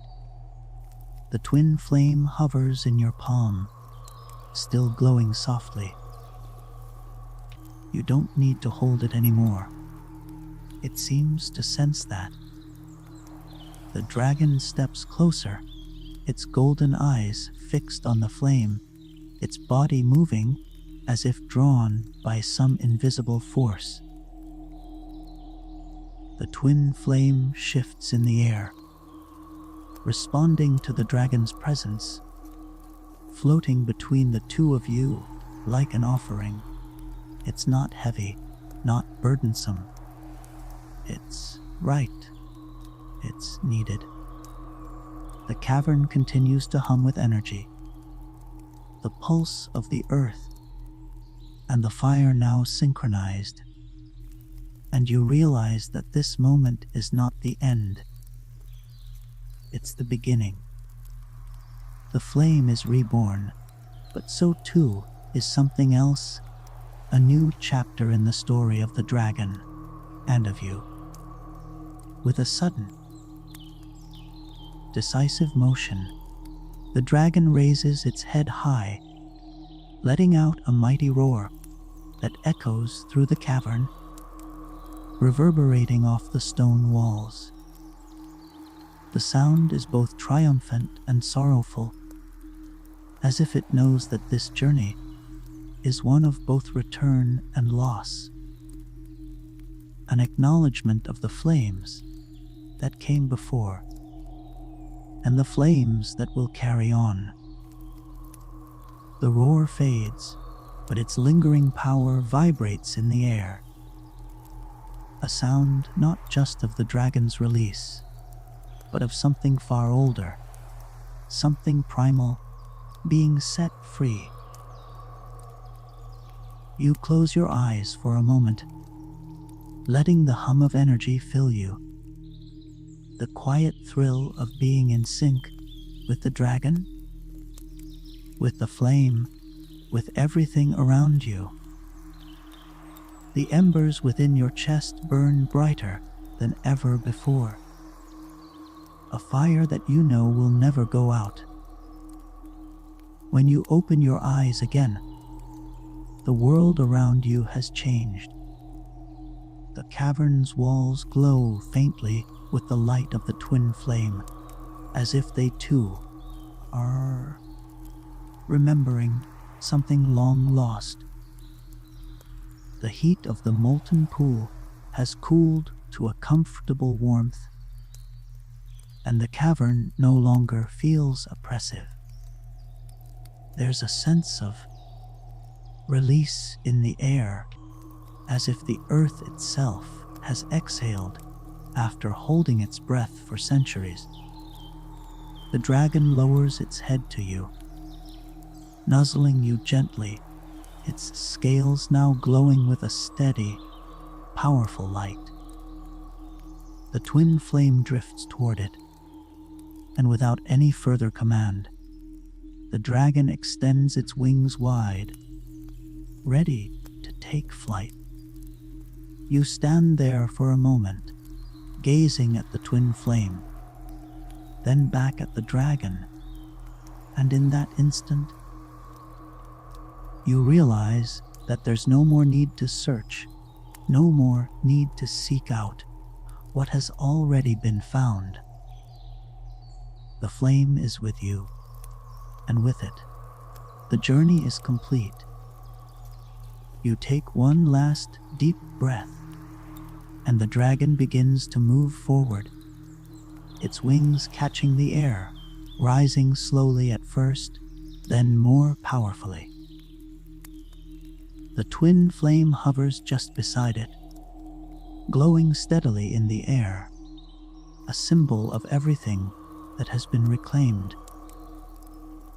You follow the dragon, your footsteps light as you leave the cavern, stepping out into the world above. The island is bathed in the light of the rising sun, its rocky shores stretching out before you, the sea glistening like liquid sapphire. You feel the warmth of the twin flame beside you, and for the first time, you truly understand this is not just the beginning of a new chapter in your life. It is the beginning of something far more profound. The flame that once burned so brightly in ancient times is now yours to carry. A light that will never be extinguished. Together, you and the dragon rise into the sky, and as you soar, you feel the fire inside you burning brighter than ever before. This journey is only the beginning. The wind rushes past you, pulling at your cloak, and the roar of the dragon's wings fills the air. You're weightless for a moment, suspended in time, as you both climb higher and higher into the sky. Below, the island recedes, a blur of rock and green stretching into the distance, until the blue of the sea swallows it whole. The world below seems so small now, a fleeting memory of what was once your reality. You're no longer a mere traveler, searching for something lost. Now you are part of something greater, something timeless, riding alongside the dragon, your twin flame. The pulse of the earth beneath your feet, the fire of the sky above. The dragon's wings beat in rhythm with your heartbeat, a steady, powerful motion that matches the fire inside your chest. With each flap, the ember inside the dragon flickers brighter, feeding off the energy that now radiates from you. It's as if the two of you are one, the flame uniting your spirits, and together you become more than just keeper and creature. You are a force, a living embodiment of the power you've unlocked. The sun is rising in the east, casting its golden light over the world, and you feel its warmth on your face, a reminder that this moment, this victory, is not just personal, it's universal. The world has waited for this. The dragon has waited for this. And so have you. You realize that the flame, the twin flame, was never meant to be a relic, a forgotten piece of the past.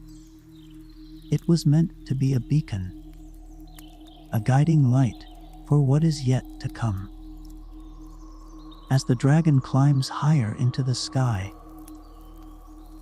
you both ascend through the clouds, breaking free of the heavy fog that once enveloped the island, the world below growing more distant with each passing second. The air thins, cool and crisp, the scent of salt water mixing with the fresh, clean scent of the sky. The world feels vast, limitless. It's strange how peaceful it feels, flying beside the dragon. You expected fear, or at least uncertainty. But instead there's only calm. A deep, ancient calm, like the quiet of the ocean before a storm.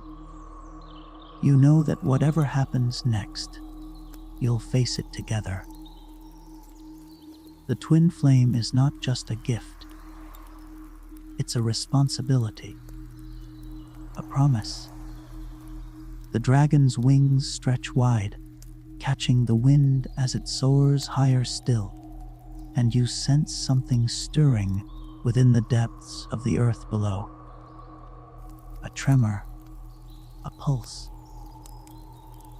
It's as if the entire planet, is waking up to your flight, responding to the fire you carry. The flame will always find its way back, the voice whispers again. But this time it doesn't sound like it's coming from the cavern or the temple. It's inside you, inside both of you. The earth, the sky, the fire. It's all interconnected, all part of a cycle that has been dormant for too long. You realize now that your journey wasn't about retrieving a forgotten artifact, nor was it about saving the dragon. It was about remembering that the flame is a part of you and always has been. The world, the dragon, the fire, they've been waiting for you to awaken to this truth. As the dragon climbs higher still, you feel the familiar, yet inexplicable sensation of weightlessness. Not the kind that comes from falling, but from floating. It's as if the world, the entire sky, is lifting you up, like you are finally free from the weight of your past, from all the confusion, the fears, the uncertainty that once held you down. You look ahead, and the horizon is stretched wide before you. A sea of possibility, endless and uncharted. The twin flame hovers beside you, its light steady, unwavering, like a lighthouse guiding you towards something greater. The journey ahead is unknown, but the fire you carry, the fire you share with the dragon, is the only compass you need. The sun is fully risen now, bathing the world in golden light. You feel it, deep within you. The connection to everything, to the earth beneath, to the sky above, to the flames of the past and the promise of the future. The twin flame is not just a thing of the past.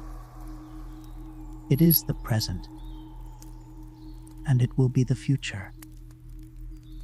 As you soar through the sky, your heart beats in time with the dragon's, the rhythm of your journey perfectly in sync. The world feels vast, but you know you're no longer lost. You've found your way, your purpose, and with the dragon at your side, there's nothing that can stop you. There's no destination, not yet. But for the first time, you're not concerned. The fire within you burns brightly, and you know that wherever this path leads, you'll face it together.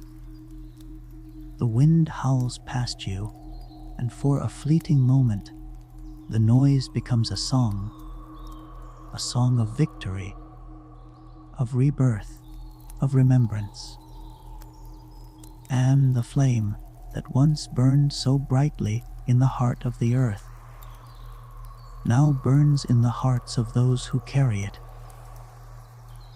The dragon lets out a triumphant roar, its wings beating steadily as it ascends higher, higher into the open sky, the twin flame still glowing beside it, casting its light on everything below.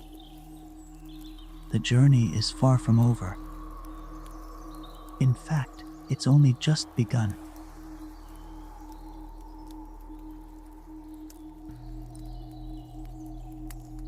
The wind becomes a constant hum around you, filling the silence between you and the dragon as you both ascend into the heavens. Your heart beats with a rhythmic certainty now, synchronized perfectly with the pulse of the flame you carry. The world below is a tapestry of greens and blues, the waves of the ocean gleaming like scattered sapphires, the distant land masses fading into the horizon. You feel as though you are the center of it all, the pivot point where fire and air, earth and sky have all come to rest. Yet even as you float higher, you know the journey is not just about ascent. It is about transformation. The air is different now, thinner, and each breath you take feels like it carries more than just oxygen. It carries purpose. Each beat of your heart is an echo of the long, forgotten rituals that the dragon once shared with its kind. It is an echo of the flame that once burned within the heart of a civilization that spanned centuries and lifetimes. And it is an echo of your own spirit, reborn, reunited with the fire that was always part of you. You look at the dragon beside you, its massive wings beating steadily as it circles in the open sky, its golden eyes gleaming with an intelligence that is ancient, wise.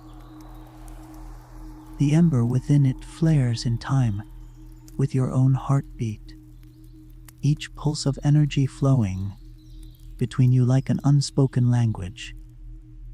It's clear now, this dragon, this flame, is not a mere creature of legend or myth. It is a being of profound connection, a bridge between worlds, between times, between realms of existence. And you in this moment are part of it. The world is awakening.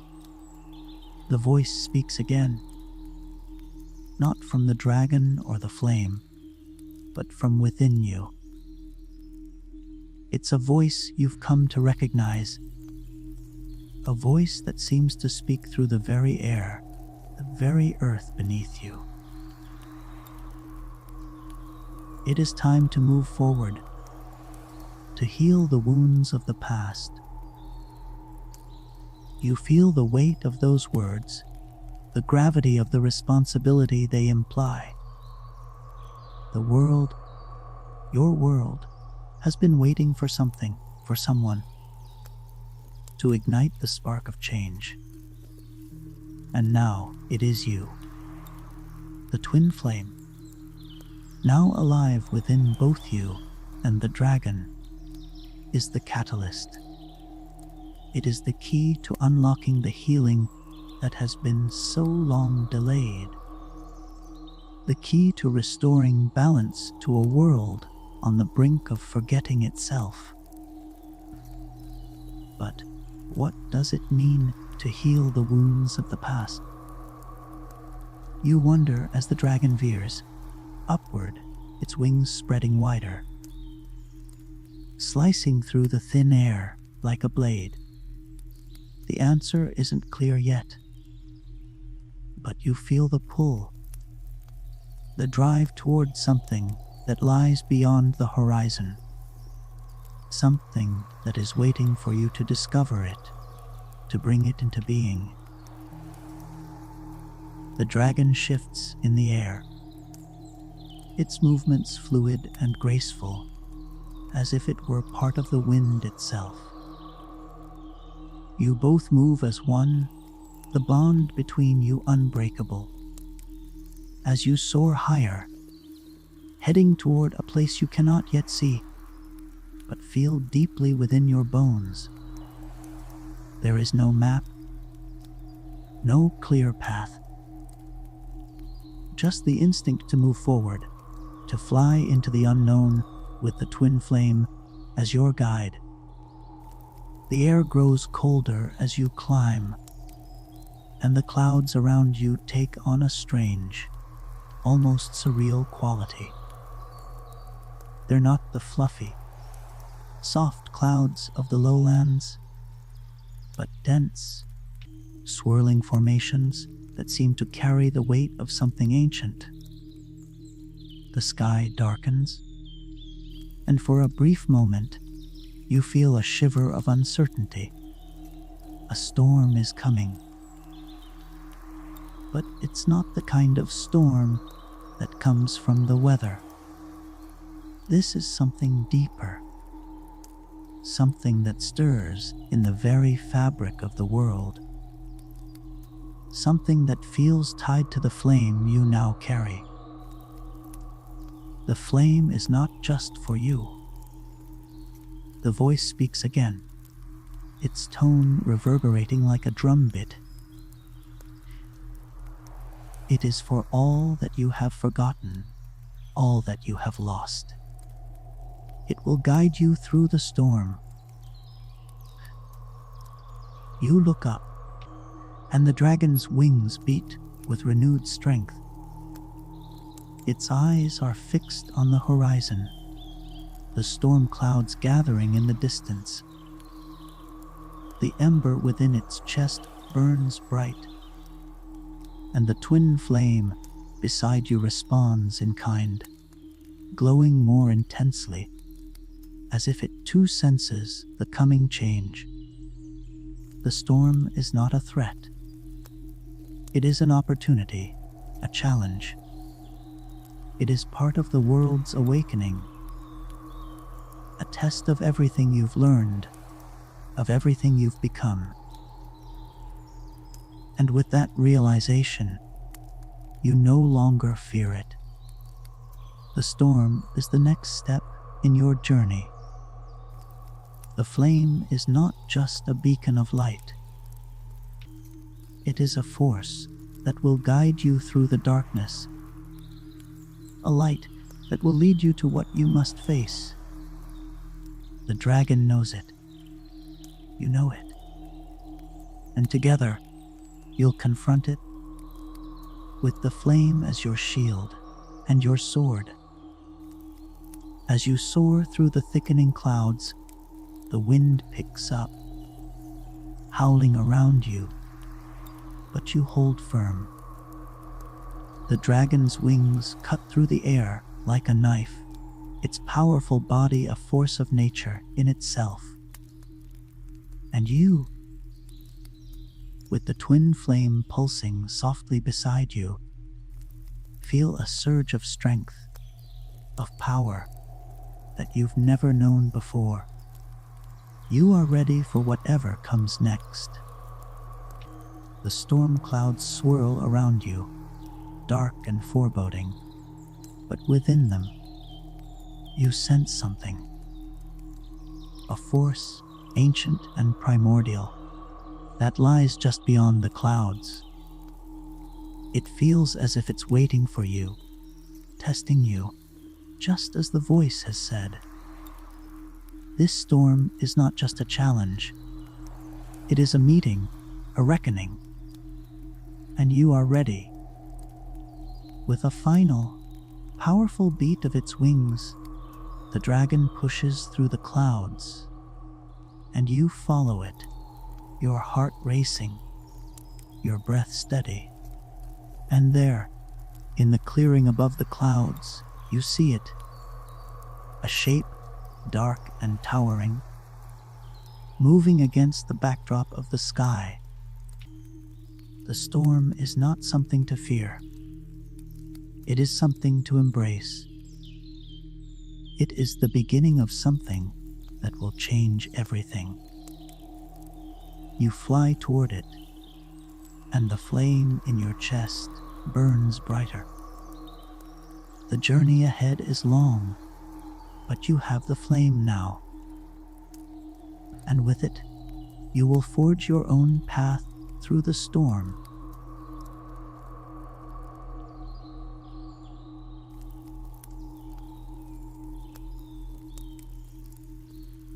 The air shifts as you break through the thick blanket of clouds, and what you see before you takes your breath away. The storm is vast, swirling in ominous patterns, but at its core lies a stillness, an eye, as if the storm itself is waiting for something to happen. You realize that it is not just a natural occurrence, but something much more ancient, a force tied to the very essence of the flame you carry. The sky around it is dark, pregnant with tension, but the path through the center is clear. The dragon's wings beat with steady strength, its golden eyes never leaving the swirling mass of clouds, as if it knows exactly what's to come. The ember in its chest flickers, as though alive, echoing the pulse of the storm. It's clear now.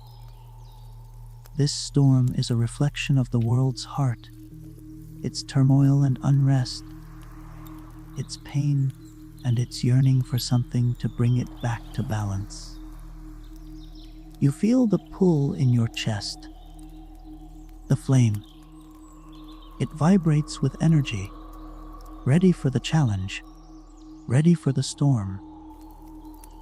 The voice speaks again, not from the cavern, not from within you, but as if it is coming from the storm itself. The fire you carry is not merely for light. It is for balance. The balance. The word echoes in your mind. The world has been out of balance for so long. The dragon, the flame, the storm, they are all parts of the same greater equation. You are the fulcrum now, the one who must restore the equilibrium. But how? You wonder, feeling a fleeting moment of doubt, a whisper of fear. It's brief. The fire inside you stirs, and the doubt fades as quickly as it came. You realize that the balance isn't about stopping the storm.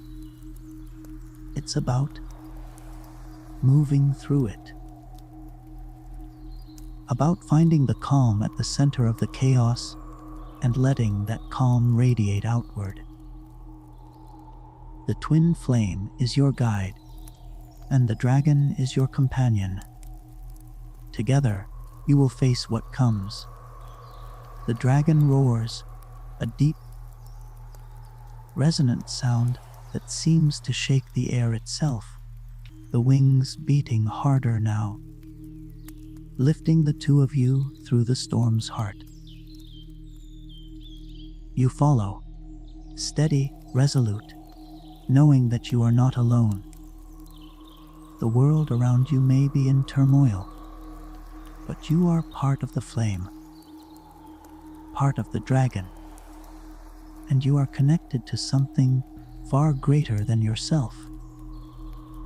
The clouds swirl and darken, but there's a feeling, a sensation that grows stronger as you approach the heart of the storm. It is as though the wind, the rain, the chaos are no longer your enemies. They are the very force of change, of renewal. The storm is not a destructive force. It is a force of creation, of transformation. The dragon's wings slice through the turbulent air, each beat carrying you closer to the center. You feel the pull of the flame within you. Its glow steady now, as though it too senses the culmination of your journey. The storm rages around you, but inside there is a profound stillness, a quiet certainty that you are meant to be here, in this very moment. You are the keeper of the flame, and you are the one who will restore the balance. You push onward, the storm's fury growing louder in your ears, the winds tugging at your cloak, the cold biting at your skin. But the dragon, undeterred, rises higher still, its body a beacon of light amidst the darkness. You are no longer afraid. The flame burns bright within you, and you feel a surge of strength, an unshakable certainty that you and the dragon are the embodiment of the force needed to shift the world back into alignment. The storm pulls back, as though recognizing your resolve, parting just enough to reveal what lies at its center. You gasp as you see it, an ancient, colossal figure draped in shadows, its form almost lost in the swirling winds.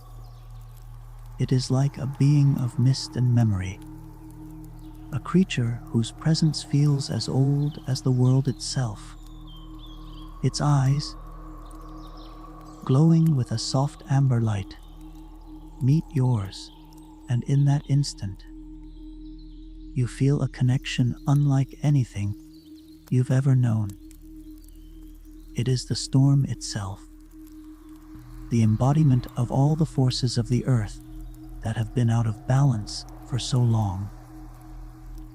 And now, in front of you, waits, it is not an enemy, but a being that has been waiting for you to arrive, to remember, to bring the flame into the storm.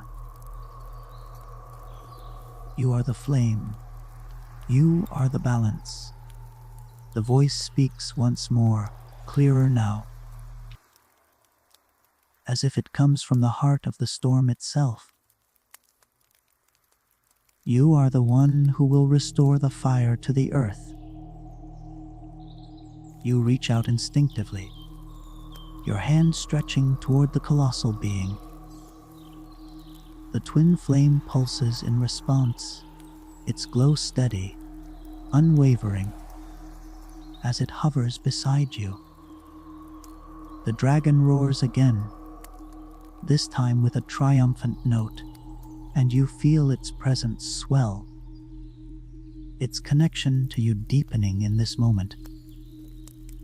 The storm shifts once more, and you know, without a doubt, that the time has come to make your choice. This moment will define everything.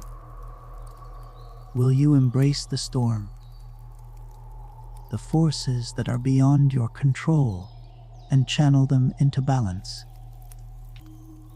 Or will you fight against them, resisting the inevitable transformation that the world so desperately needs? The flame inside you burns brighter, and you realize the answer is clear. The twin flame is not something to hold on to keep for yourself. It is something to share, to unleash upon the world, to ignite the very earth with the fire of balance. You are the keeper, yes, but you are also the catalyst for change. You turn your eyes to the dragon, and for the first time, you understand its true purpose. It is not just a companion. It is a force of nature, a living embodiment of the power of the flame, a guardian of balance.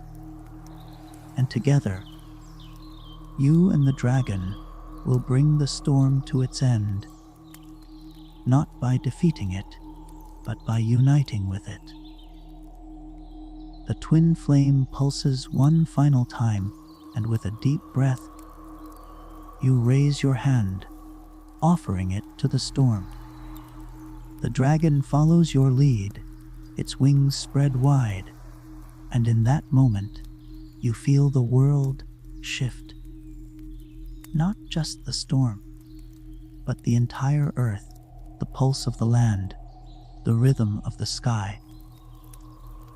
The storm begins to calm slowly, as though the world is breathing again, taking in a deep, cleansing breath. The winds settle, the clouds part, and for the first time in ages, there is a deep, profound silence. The balance has been restored. The flame, the dragon, and the storm are one. You close your eyes and take in the calm around you, knowing that the journey is not over, but that the world you've been given the power to heal will begin to change, and with it, so will you.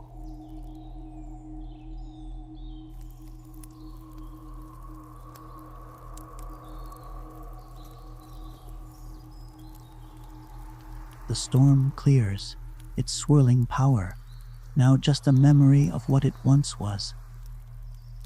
The sky stretches open before you, calm and infinite, painted in hues of deep blue and soft gold. The air is still, and yet you feel it. This immense sense of change. The world around you is alive, and it's as if everything has breathed a collective sigh of relief. The winds now gentle, the clouds soft as cotton. The dragon's wings slow their beat, settling into an easy glide as you drift higher, above the storm that has now transformed into something far less menacing. You feel the pulse of the earth beneath you, steady and strong, but now with a renewed sense of vitality. A deep, quiet hum that resonates within you. You turn to the dragon, and it looks back at you. Its golden eyes filled with an understanding you have come to trust. The twin flame beside you pulses softly, its light steady and unwavering.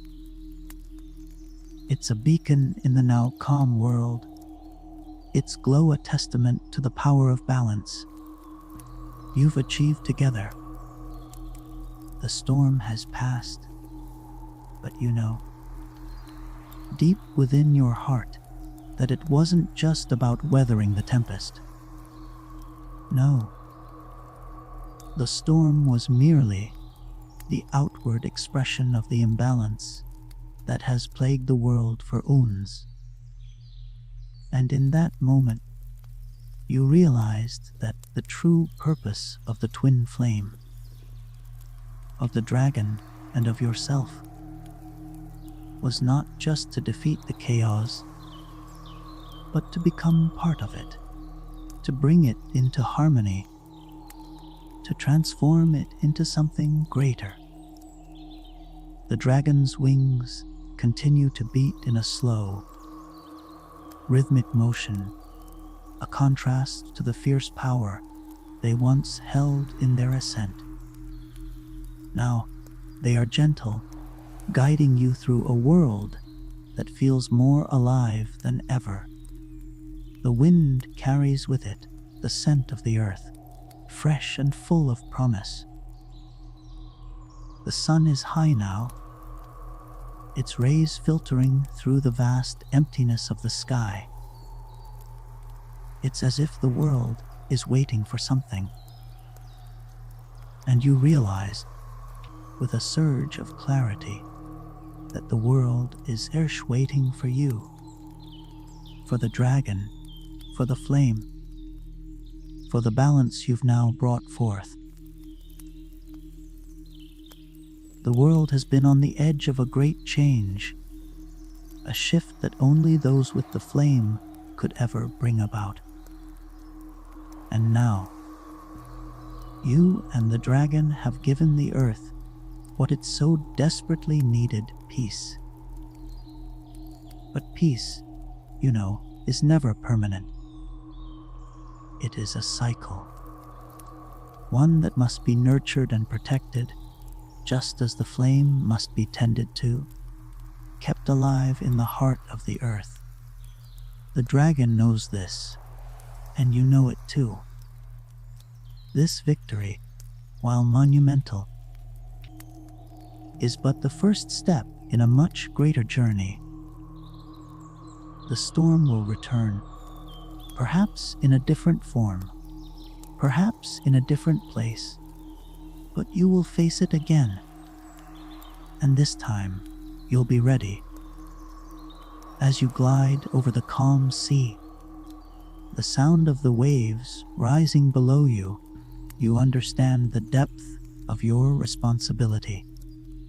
The flame you carry, this living, breathing fire, is not just a part of you. It is part of everything. The dragon has always known this, and now you do too. This is the fire of the world, the fire of creation, of destruction, of balance.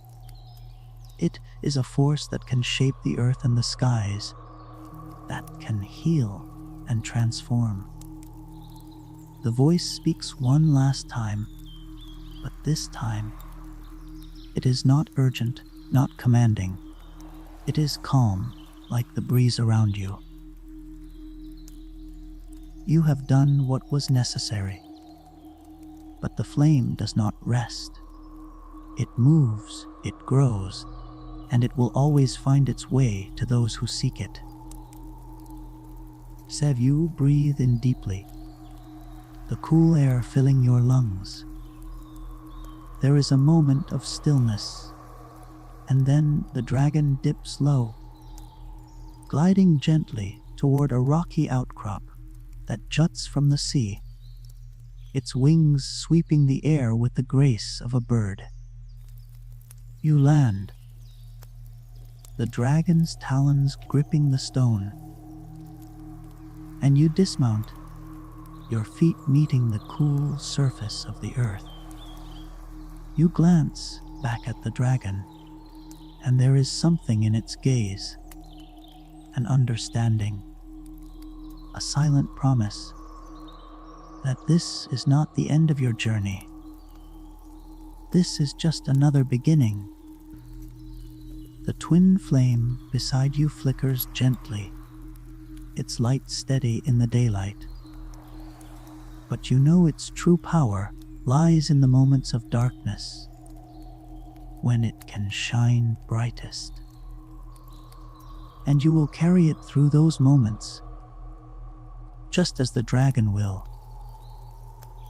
You will be the guardians of this flame, its keepers, its bearers. The world before you is vast. There are untold lands to explore, unknown dangers to face, and new trials to overcome. But the flame that you carry, the flame you share with the dragon, is the constant that will guide you forward. You will face whatever comes with the same resilience you've shown today, with the same quiet strength that comes from knowing that the flame is not just a part of you, but a part of the very world itself. You step forward, and the dragon follows, its wings folding gracefully at its sides. Together, you walk into the unknown, the world now a canvas upon which you can paint your next steps. You are no longer a mere traveler. You are a part of the land, of the flame, and the fire of life itself. And as you take each step, you feel the presence of the twin flame beside you, pulsing with the heartbeat of the earth, of the sky, and of the dragon, whose fire will never go out. The world is waiting for what you will do next.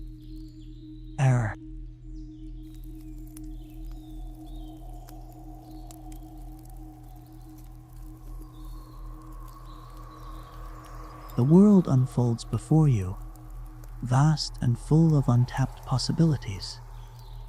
The horizon stretching out as far as the eye can see. The sea below reflects the sky with quiet clarity, the occasional ripple breaking the glassy surface. The rocks beneath your feet are solid, ancient, and yet there's something about them. Something about the way they stand against the ocean that tells you they too have witnessed centuries of change. And in that, they mirror you. You too have transformed just as the land and the skies have. Just as the flame within you continues to transform the world. The dragon beside you shifts, its massive wings folding tightly against its back, its golden eyes gleaming with a knowing that seems almost timeless. You glance at the twin flame flickering gently beside you, its soft light a constant presence, a reminder of the power you now carry, of the responsibility that comes with it. The flame, after all, is not just a force of creation, it is a force of change.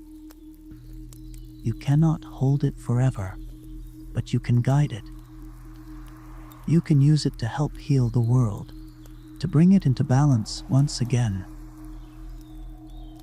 And as the sun dips lower, casting the rocks and sea in hues of warm gold and lavender, you understand that this is the beginning of something new.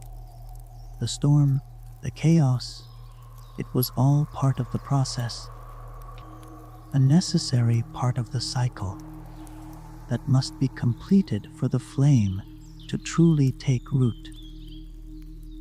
The world is not a place to be fixed in one moment, but a place to be nurtured, to be tended to, like a garden that must be cared for, day after day, season after season.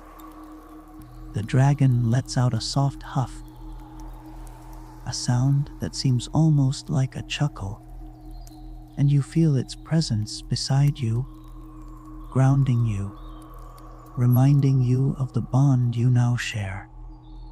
It was once a solitary creature, isolated and misunderstood, but now it is your companion, your partner in this vast, swirling dance of life. Together, you are more than you ever could have been apart. Together, you are the flame that will light the way. The voice, once distant and cryptic, now feels like a warm breeze, wrapping around you, embracing you. You are ready, it whispers, not with urgency, but with the calm of someone who has watched you grow, someone who understands the depth of the journey you've taken. The flame has found its place, and now it will find others. The world is waking, and it is waiting for those who carry its fire. You feel a surge of energy within you, a quiet but undeniable certainty that the path ahead is one you must walk. There is no map, no compass to guide you, but the flame, the dragon, and the earth itself. They will be your guide. And with each step, you will find your way, just as you have done up to this point. Through the storm, through the fire, through the calm. The world is full of change, of challenges, but it is also full of beauty. Endless beauty, just waiting for you to see it. And so, you begin to walk forward, your feet pressing against the earth, the sound of your steps quiet but steady, like the heartbeat of the world itself. The dragon follows close behind, its wings folding against its sides, its eyes ever watchful. The flame beside you flickers, its light casting a soft glow against the rocks, illuminating the path that lies ahead. The horizon stretches endlessly, but it is not intimidating anymore. You no longer feel the weight of uncertainty. You no longer fear what is to come. The world is a place of endless potential, and you are part of its story. The flame you carry is not just a burden. It is a gift. A gift you will share with those who seek it, with those who are ready to understand that change is not something to fear, but something to embrace. The air is cool now, the evening settling in, and you pause for a moment to look back at the sea. The dragon moves beside you, its wings slightly raised, as though ready to take flight at a moment's notice. You take a deep breath, feeling the cool air fill your lungs, and for the first time in what feels like ages, you are at peace. The journey you've taken, the trials you've faced, they were all part of the process. And now, you stand on the threshold of something new. The flame does not rest. The voice says, a gentle reminder. But it will always find its way, and you will help it guide the world. You nod, understanding the weight of those words. You are the keeper of the flame. Yes, but you are also the one who will help others see it, help others carry it forward. You are a part of something much greater, and in that, you find your purpose. And so, as the stars begin to twinkle softly above you, you set your gaze once more on the path ahead. The world is vast. The flame is alive. And together, with the dragon at your side, you will continue this journey, always forward, always growing, always finding the light. Now you are ready. You smile softly, and with one last look at the horizon, you step forward into the unknown, knowing that whatever comes, you will face it as you always have, with the flame in your heart, the dragon at your side, and the world waiting for the change you will bring. The journey continues. Sweet dreams.